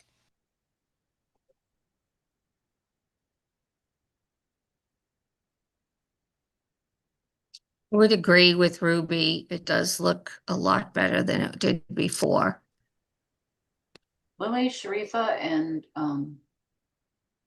and Justin, were you all here for the original discussion of? Not the original, but I was on some of the previous ones, so I'm definitely familiar with this. Same here. Madam Chair, I was not here for the original, but we have discussed this, I believe, numerous times. Okay. I have notes all the way back from March 20th, 2024. So I'm gonna go with I was here for the majority of it. That sounds right, Lily, about the timeline. It's been just over a year probably for this one. Yeah, it's been a long time. Okay. So commissioners, do you have any other comments or questions? Anything from the public? I do not see any hands raised for public comment, Madam Chair. Okay.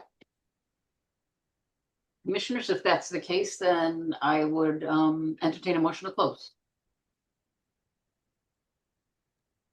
Make a motion to close 82 Ames Street. Okay. Motion. Second, anyone? Second that. Motion's been made. Second that. Yep. Motion's been made and seconded to close the hearing for the notice of intent on 82 Ames Street.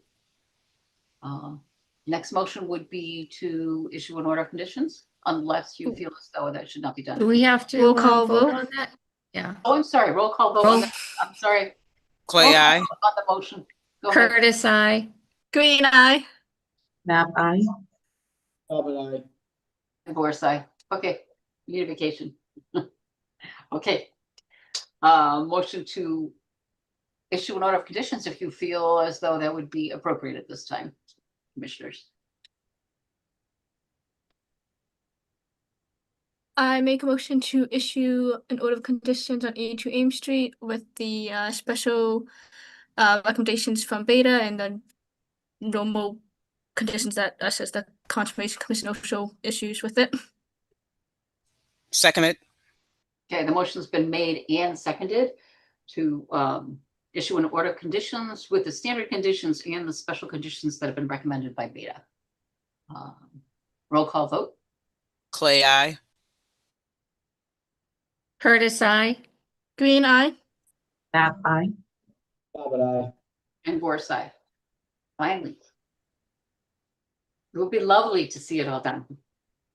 Thank you to the commission and thank you, Kyle. It's been a long process and we're looking to clean up the site and improve that area of Ames and Spark. So we're excited to move forward with it. Thank you. It'd be really nice to see it. Thank Awesome. you. It'd be nice to see. Yeah, Thank you. yeah. And thank you, Elise, too, for your persistence and your help. Thank you. Absolutely. Have a great night, guys. Good Yeah, luck. thanks, you too. Be well. Okay, let's see. Then let's see.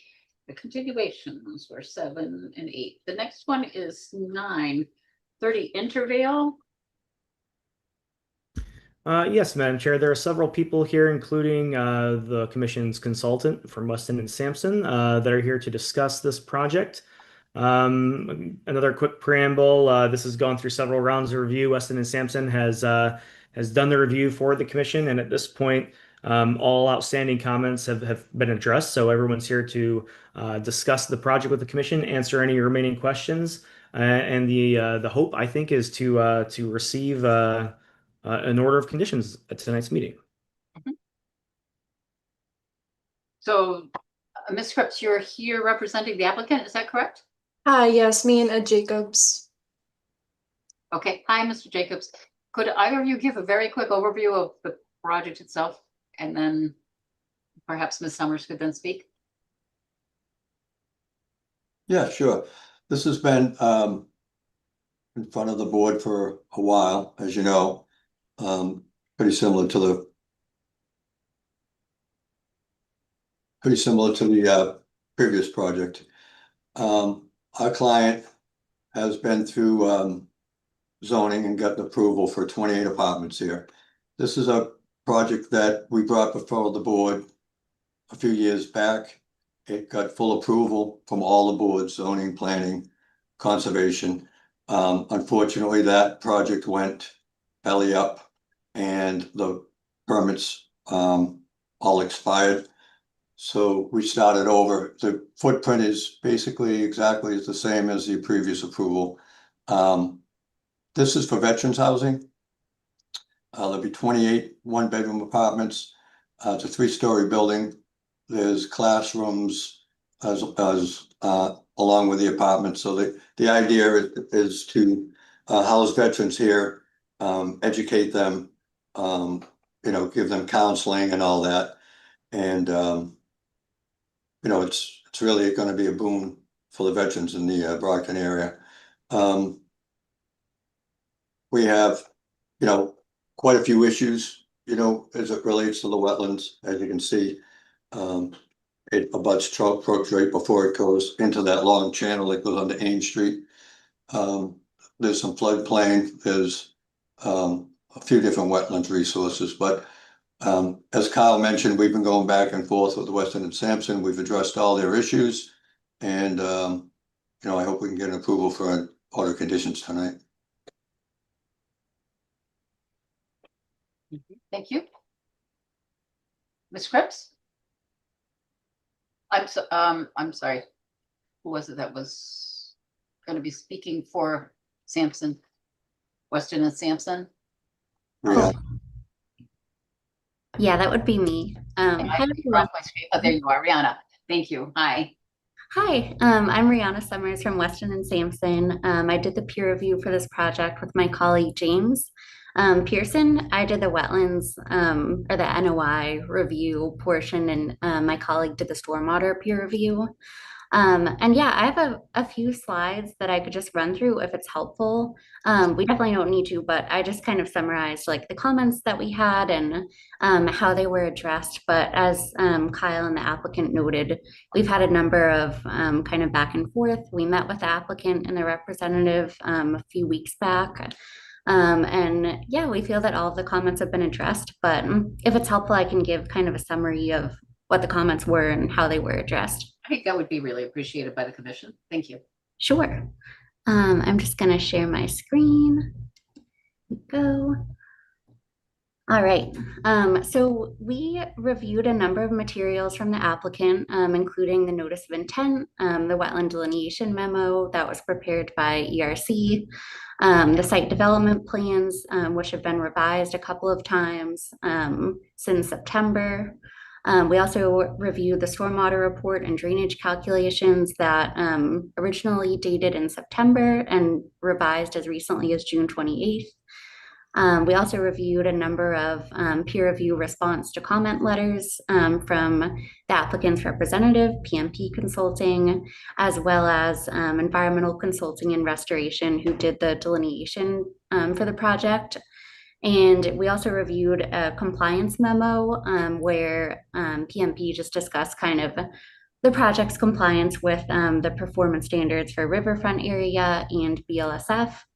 And finally, a supplemental flood volume calculation plan that was required for the work in bordering land subject to flooding. Just to kind of recap, this is the project site, obviously located at 30 Intervale Street. As you can see, the whole site's already developed and primarily consists of an existing building and parking lot. And as noted, the site is partially within the 25-foot riverfront area, but only a very small portion in this corner. And that's associated with Trout Brook, a perennial stream. And then another portion of the site is located within BLSF, elevation 96 feet. And then, of course, some small portions of the site are within the local 25 and 50-foot buffer zones. This is just the FEMA firm. This is just a summary. I'll go through these quickly, but these were kind of the major comments related to the NOI. We asked that the applicant clarify the impacts to resource areas, which for this project, as I mentioned, is BLSF and riverfront area. We asked that they clarify the cut and fill volumes within floodplain. We asked that the applicant discuss how the project complies with the performance standards for each of those resource areas. The wetland delineation originally was dated in 2019, so we had just asked for clarification on that. And I'll go through like the responses to each of these.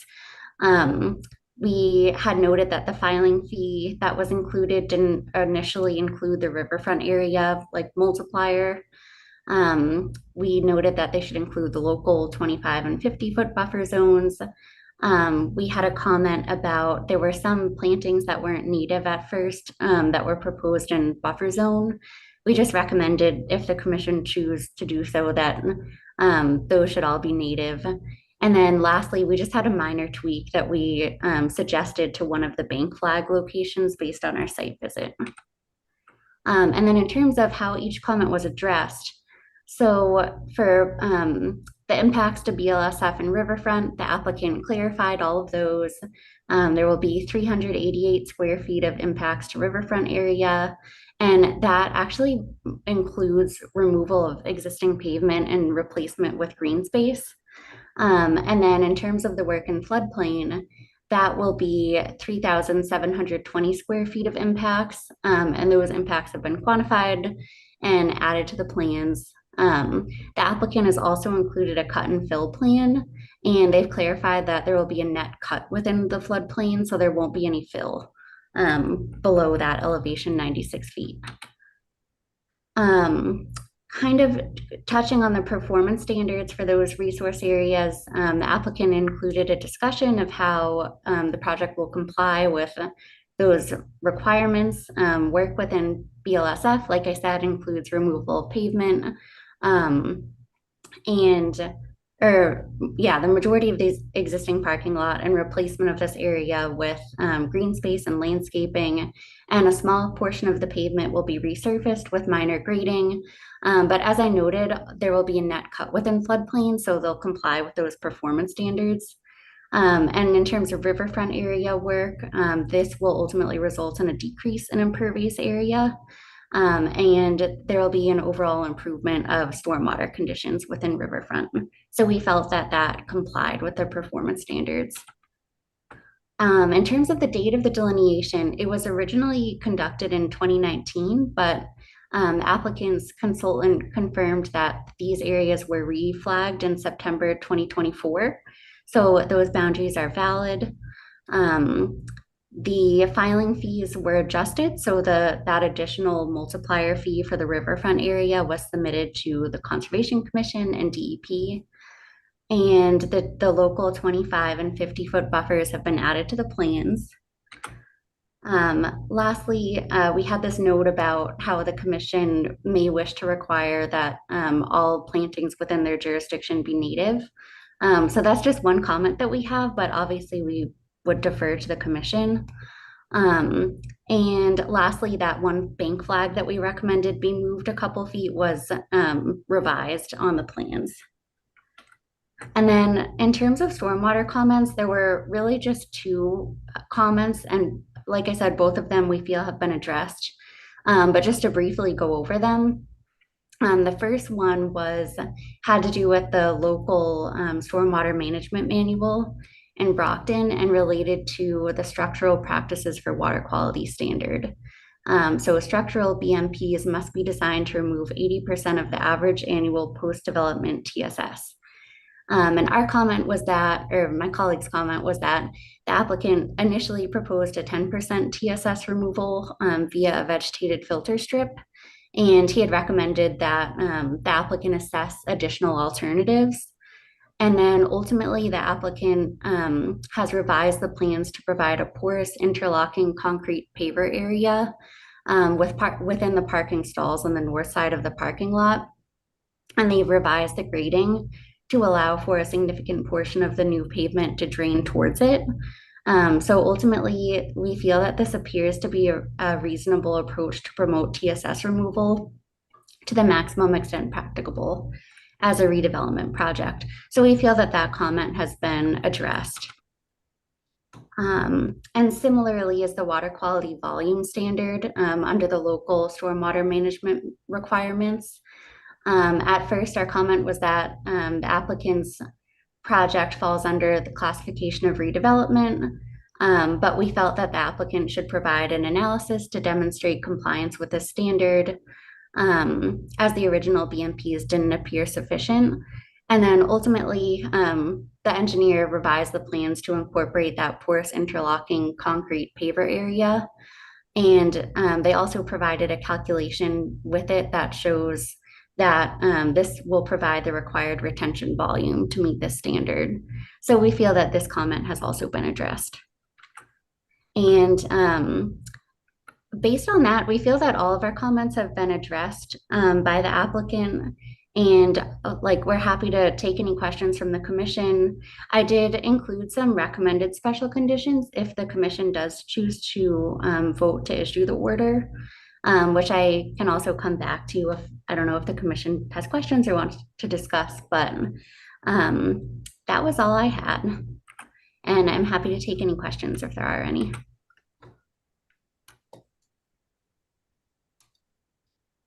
As far as the interlocking pavers, is it because there's sandy soil under them that it's felt as though there would be appropriate solids removal? I would defer to the applicant or their engineer for that, only because my colleague that was the stormwater peer reviewer isn't here, but I don't know if.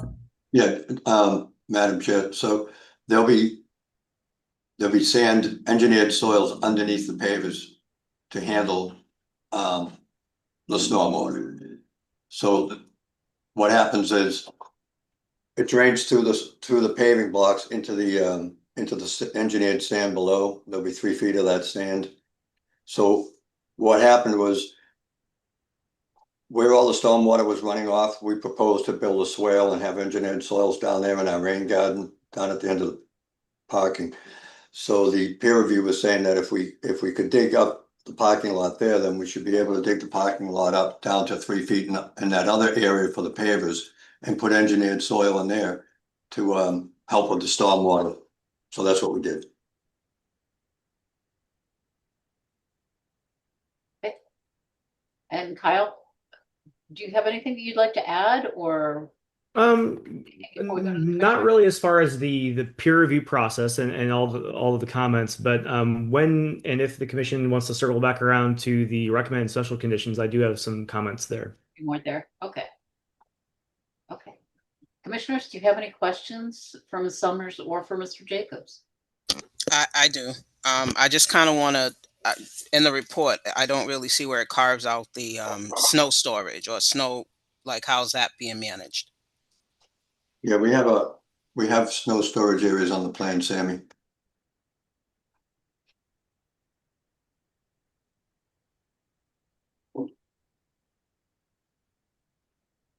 So you can see right off the back of the parking lot, Sammy. We have snow storage area right there, so the plows will push the snow down the parking lot away from Intervale Street into that area right there. Is that the area that's up against the wetlands? It's in the 50, but not the 25, yeah. Some of it will be in the 25. Hmm. It couldn't be placed away from. Right. Yeah, there's really no other place to put it. We have a note on the plan to say that snow will be removed from the site if it's, Sammy, can you find that note? I think it's if it's over a certain number of inches.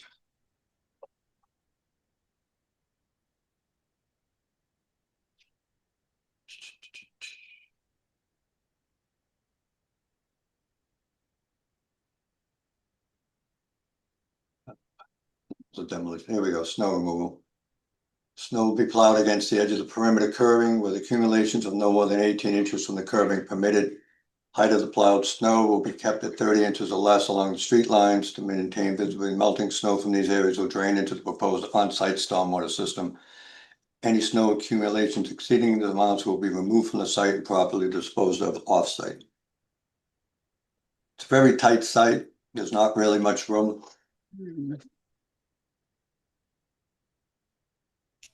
I'm just concerned about the proximity to the brook. I guess that's where I'm concerned. Like, Especially if there's salt in the snow. Correct. We could have a condition that, the parking lot will not be salted. We'd have no problem with that. Done that in the past.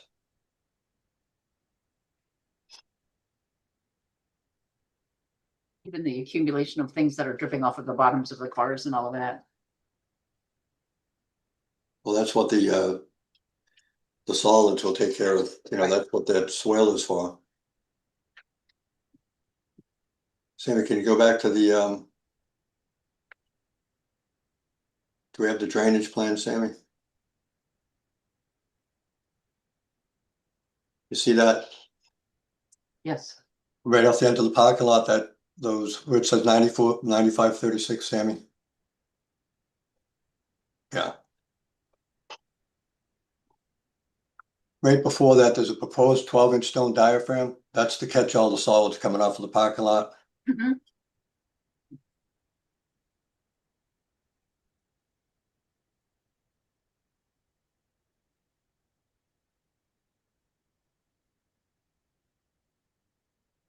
And Rihanna, you feel as though that's appropriate for the removal? Yeah. Yeah, we feel like that's appropriate. I mean, I think we acknowledge that it's a tight site and that there's not a lot of space. And that they at least made an effort to stay out of the 25-foot. Sure.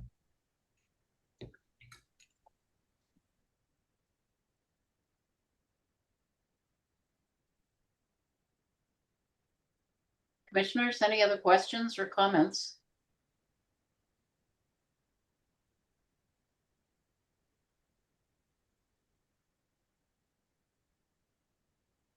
I just want to hear Kyle's recommendations. Yep. Okay, great. So Rihanna did provide the last slide of her presentation, a list of recommended special conditions for the commission to consider. All of those recommendations from Weston and Sampson are kind of just part of our standard conditions. So there's no need to necessarily include those. We kind of already have those included in all of our orders as we issue them. However, I do have a few things. The language that Samantha highlighted as far as the snow removal, that exists currently just on the site plan. We could echo that language and put that in as a special condition in the order of conditions, and that might be more accessible for future owners of the property rather than having to refer to this old site plan from when the site was developed. Secondly, I'm sorry, are you talking about snow removal or salt or use of well, salt? both. So the first one was just echoing the language that PMP included in that snow removal section on the plan, and then secondly, as Ed suggested, is that we could include a special condition to prohibit the use of salt in the parking lot. So that could be a second special condition, and then the third special condition that I would be recommending is that we require a certificate of compliance before the issuance of a certificate of occupancy, which is pretty standard for residential structures. And that would be the extent of my recommendations for special conditions.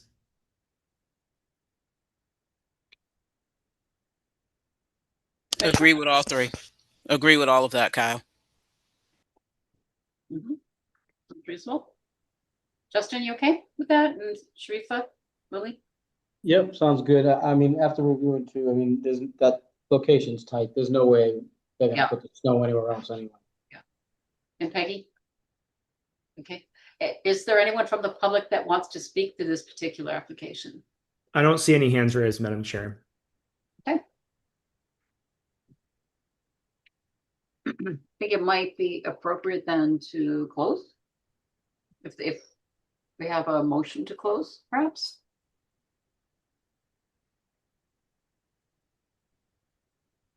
I make a motion to close West 30 Intervale Street, notice of intent.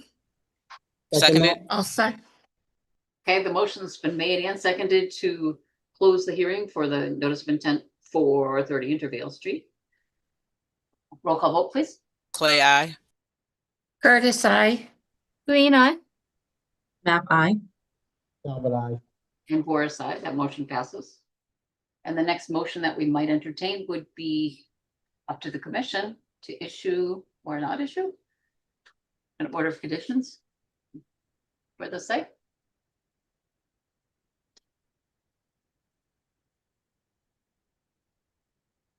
Commissioners? Make a motion to issue the order of conditions as outlined by Kyle. Second that motion. Okay, motion's been made and seconded. Roll call vote, please. Clay, aye. Curtis, I. Green, aye. Map I. Talbot, aye. And Boris, aye. That motion passes. Finally. Yes, it's been a struggle. I appreciate all your help with this. Yeah, it's just been so long with all of the changes with the peer review process and everything else. And it's a tough site. It's Yeah. it's very constricted and there's a lot of resource areas there. So I appreciate all the help. Yeah, but this is for a great cause. I'm looking forward to that being what it is. So Yeah, Yeah, overall, I I feel agree. as though there are a lot of great causes that are going on, and I think there's gonna be some definite improvement to the city for sure. Yeah. Henrietta, it was a pleasure to meet you. Yeah, great job. Yeah, thank you. It was great to meet you all too. Thank you. Okay, thank you. Okay, have a good night. Yeah. Thank you. Okay, let's see, the next one, where are we? Intervale, okay, and the next 10, 11, 12 were continued, 13 was continued, 14, 15, 16 continued. 17 was the next one, request for certificate of compliance for 710 Oak Street. That was that car wash, right?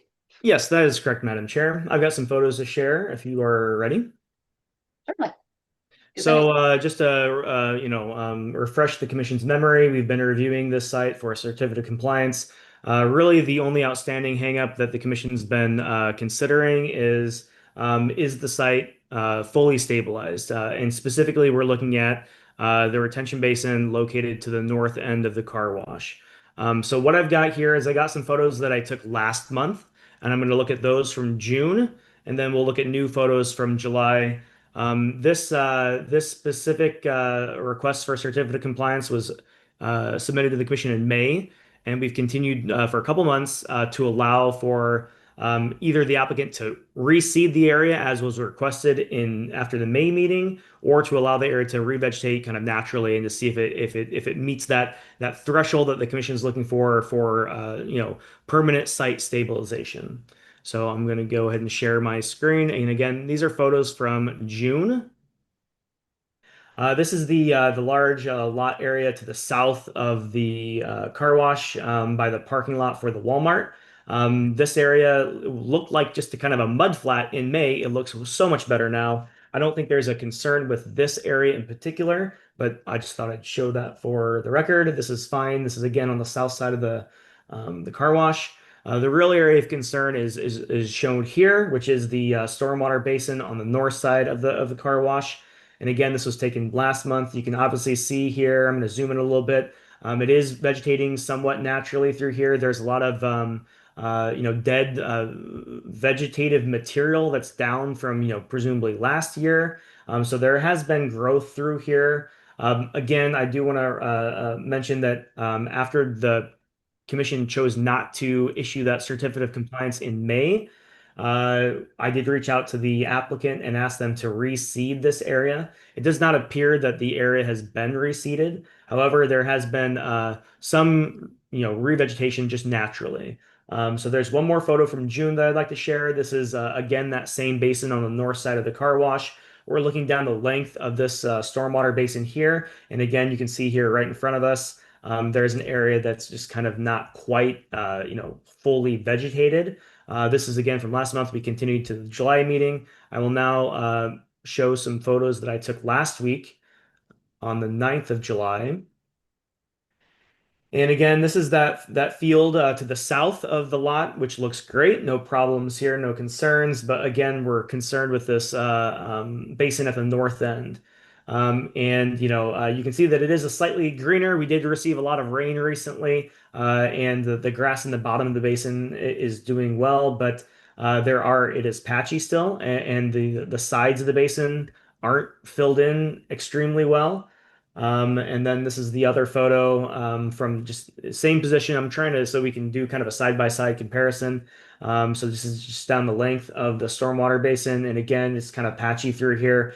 Ultimately, it's kind of in a gray area to my mind. I don't know that there's necessarily a problem here, but it's also not as fully stabilized. I'd like to see a uniform kind of planting through here. So it's really up to the commission to decide how we want to move forward here. However, I would recommend that the commission come to some sort of decision tonight. We are getting into the summer where we're going to have less rain. The heat's going to increase, and I don't anticipate that there's going to be a lot more natural revegetation of this site until the fall. And I'd rather not leave this on the agenda for 3 more months as we wait for this to kind of maybe naturally fill in eventually, possibly. So I do think a decision is appropriate tonight, one way or the other. I think the commission could find that this meets that standard of fully stabilized. I think the commission would also be well within their right to deny the request for the certificate of compliance and require that the applicant come back in here, seed the area, and then reapply in the fall. So it's really kind of up to the discretion of the commission. And entertain any questions if the commission wants to ask me, or we can look at other photos. So back to the chair. Could you go back to the photo that was this same perspective? But from June?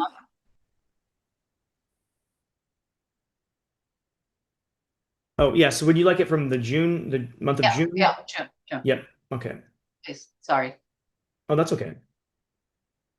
So this photo that we're looking at now is from June, June 10th. And then this is the photo that I took on July 9th.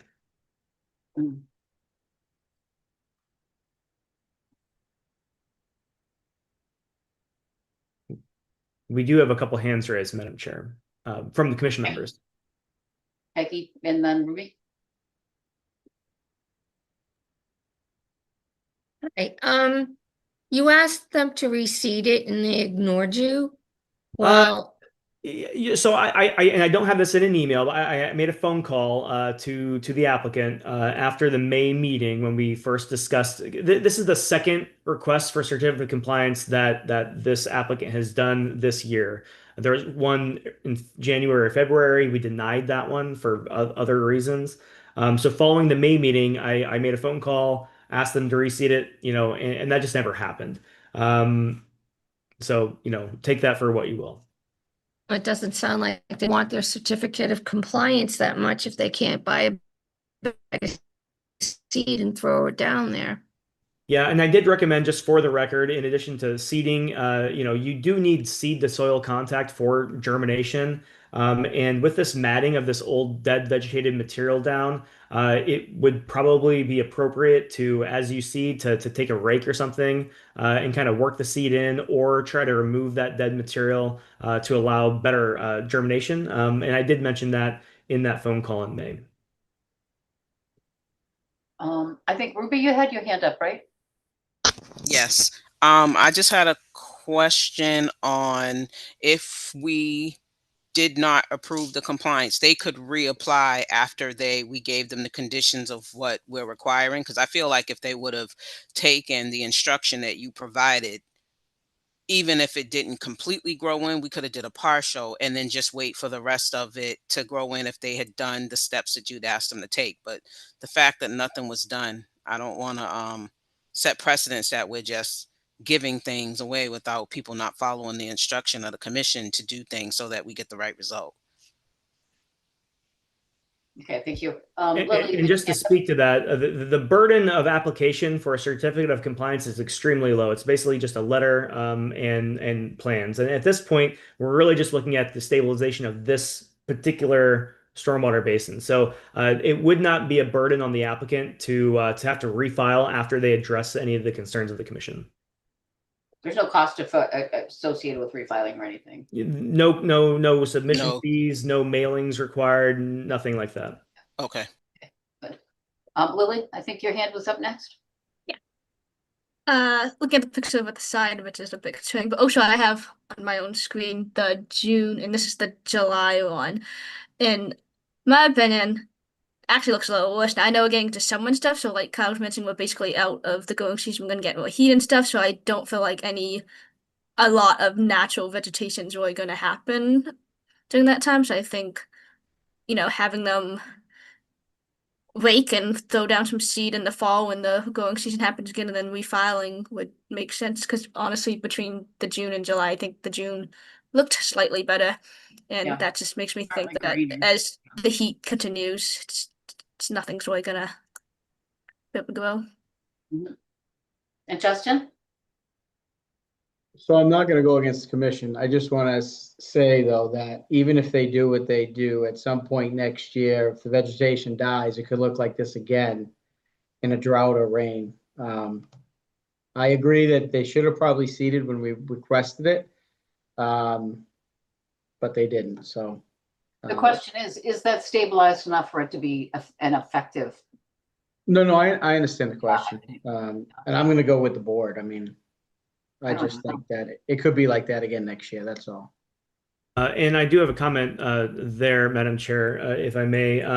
The ongoing maintenance of these stormwater structures is dictated in the operations and maintenance plan, which the site does have. So they are required to maintain this, mow it, and keep it stabilized, even after the commission issues that certificate of compliance. Just I wanted to make everyone aware of that. Mm-hmm. So basically, is the question, is this stabilized enough to be considered stabilized? Exactly. Yeah.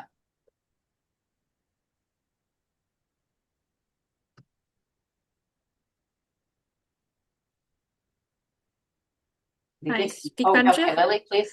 I was just going to say, with the addition of Kyle mentioning that O&M plan, operations and maintenance plan, I think having, I guess, then making sure it's a stabilized point that we like it, that, if they're going to continue having to maintain it, that they can't come back and be like, well, when, the first year when we got the certificate of compliance, this is what it looked like, and so this is to the state that we're maintaining it to. Mm-hmm.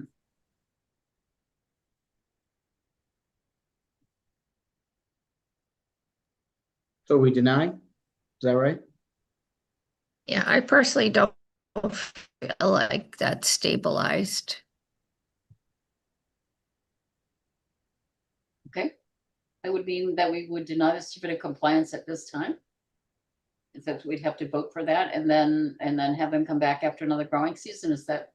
Not necessarily another growing season. They could do it this fall, pretty easily, or they could water it this summer. It's really up to them. We just would require that they do a little bit more on this basin in particular, potentially adding seed. And I'll go through that whole thing again. Yeah, We'd that like whole them to seed it, yeah, all the stuff. It's up to you, commissioners, whatever you feel. We can deny, we can accept, whatever. Someone would make a motion, perhaps?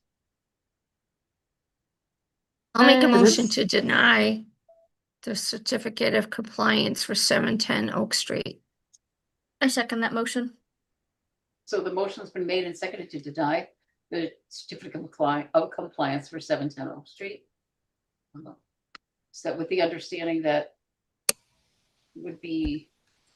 With the issuance of a denial, I'll draft a denial letter outlining the commission's concerns, and that also serves as instructions to the applicant of what they need to do to receive that certificate of compliance when they reapply. Very good, thank you. So we did have a second. So roll call vote, please. Clay, I. Curtis, I. Wayne, I. Nap aye. Feldman, aye. Of course, okay, the motion carries. Thank you, Kyle. All right, yeah, no problem. Thank you. That's it, I think. What time is it? 8:46? Oh, and then there was, oh no. River Street Violation was- discussion. Yeah, excuse me? Enforcement. Violation. Yeah. Yeah. Yeah, Enforcement. River Street was not gonna be discussed, but Country Club Lane? Yeah, so we did not receive the restoration plan at this month. The target is to talk about 57 River Street at the August meeting now. And then finally, the last thing on the agenda is number 22, which is a violation discussion for 29 Country Club Lane.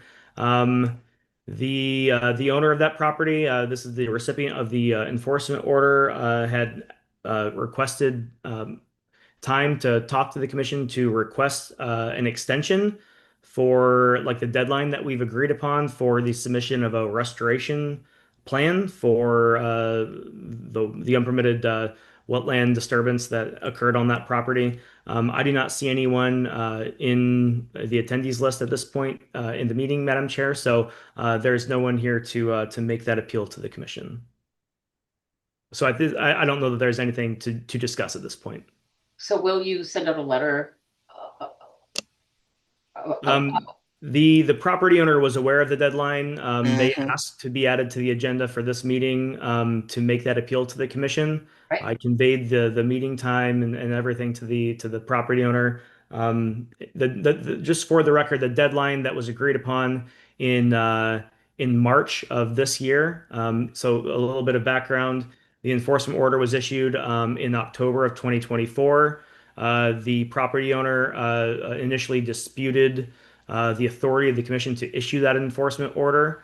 Ultimately, in around March of 2025, the property owner had received some discussions with a ward counselor that had recommended that they, work with the commission to resolve this and do what was required in the enforcement order. I sat down with the property owner in March, and we reviewed the requirements of the enforcement order in detail. We talked about exactly what was required for a restoration plan, what steps that they would need to do to make all of these things work.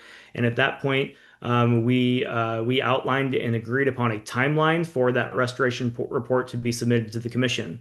Ultimately, that was about 4 months, 4.5 months is what we gave them at that point. The deadline being July 31st, the end of this month. In that 4.5 month time frame, they have failed to get that restoration report put together for the commission, and they were intending to appeal to the commission tonight for some sort of extension to get that restoration report to the commission. At this point, as all of you are aware, the commission has issued different enforcement orders in that 4.5 month time window where that violator has worked with the commission, developed a restoration plan. That restoration plan has gone before the commission and has been approved by the commission in that time frame. So I think the commission has been absolutely, given this violator plenty of time to actually address the concerns of the commission and develop that restoration plan, and we still don't have that in hand. So, as agreed in March, if we did not have that restoration in hand by July 31st, I would be referring this to the Brockton Law Department. I think that at this point, there's no reason to not follow what was agreed upon in March. Agreed, Kyle. What else could you do so? I think, Commissioners, do you think be appropriate to do that? Agreed. Yeah, I don't know. There's no reason to have an official vote or anything here, but No, if the commission does want to discuss this, I'm willing to hear anything. But at this point, I'm just going to move forward with what was agreed upon in March.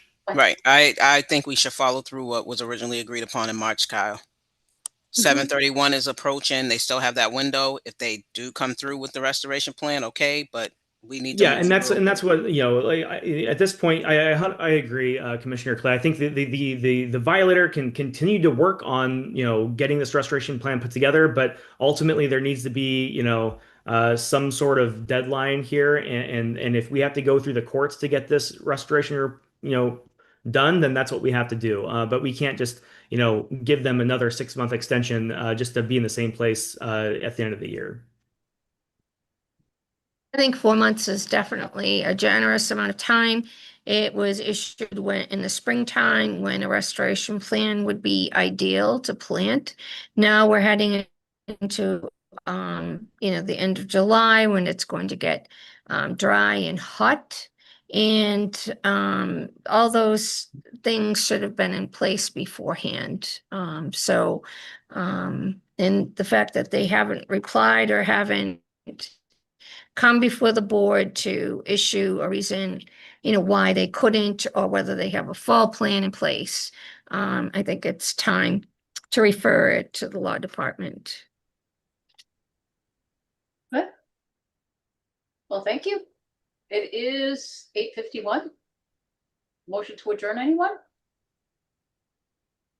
Make a motion to adjourn this meeting. Second. Okay. I think we're all for that, right? Good night. Have a wonderful night. Thank All you. right, thank you all. Good night. Good night.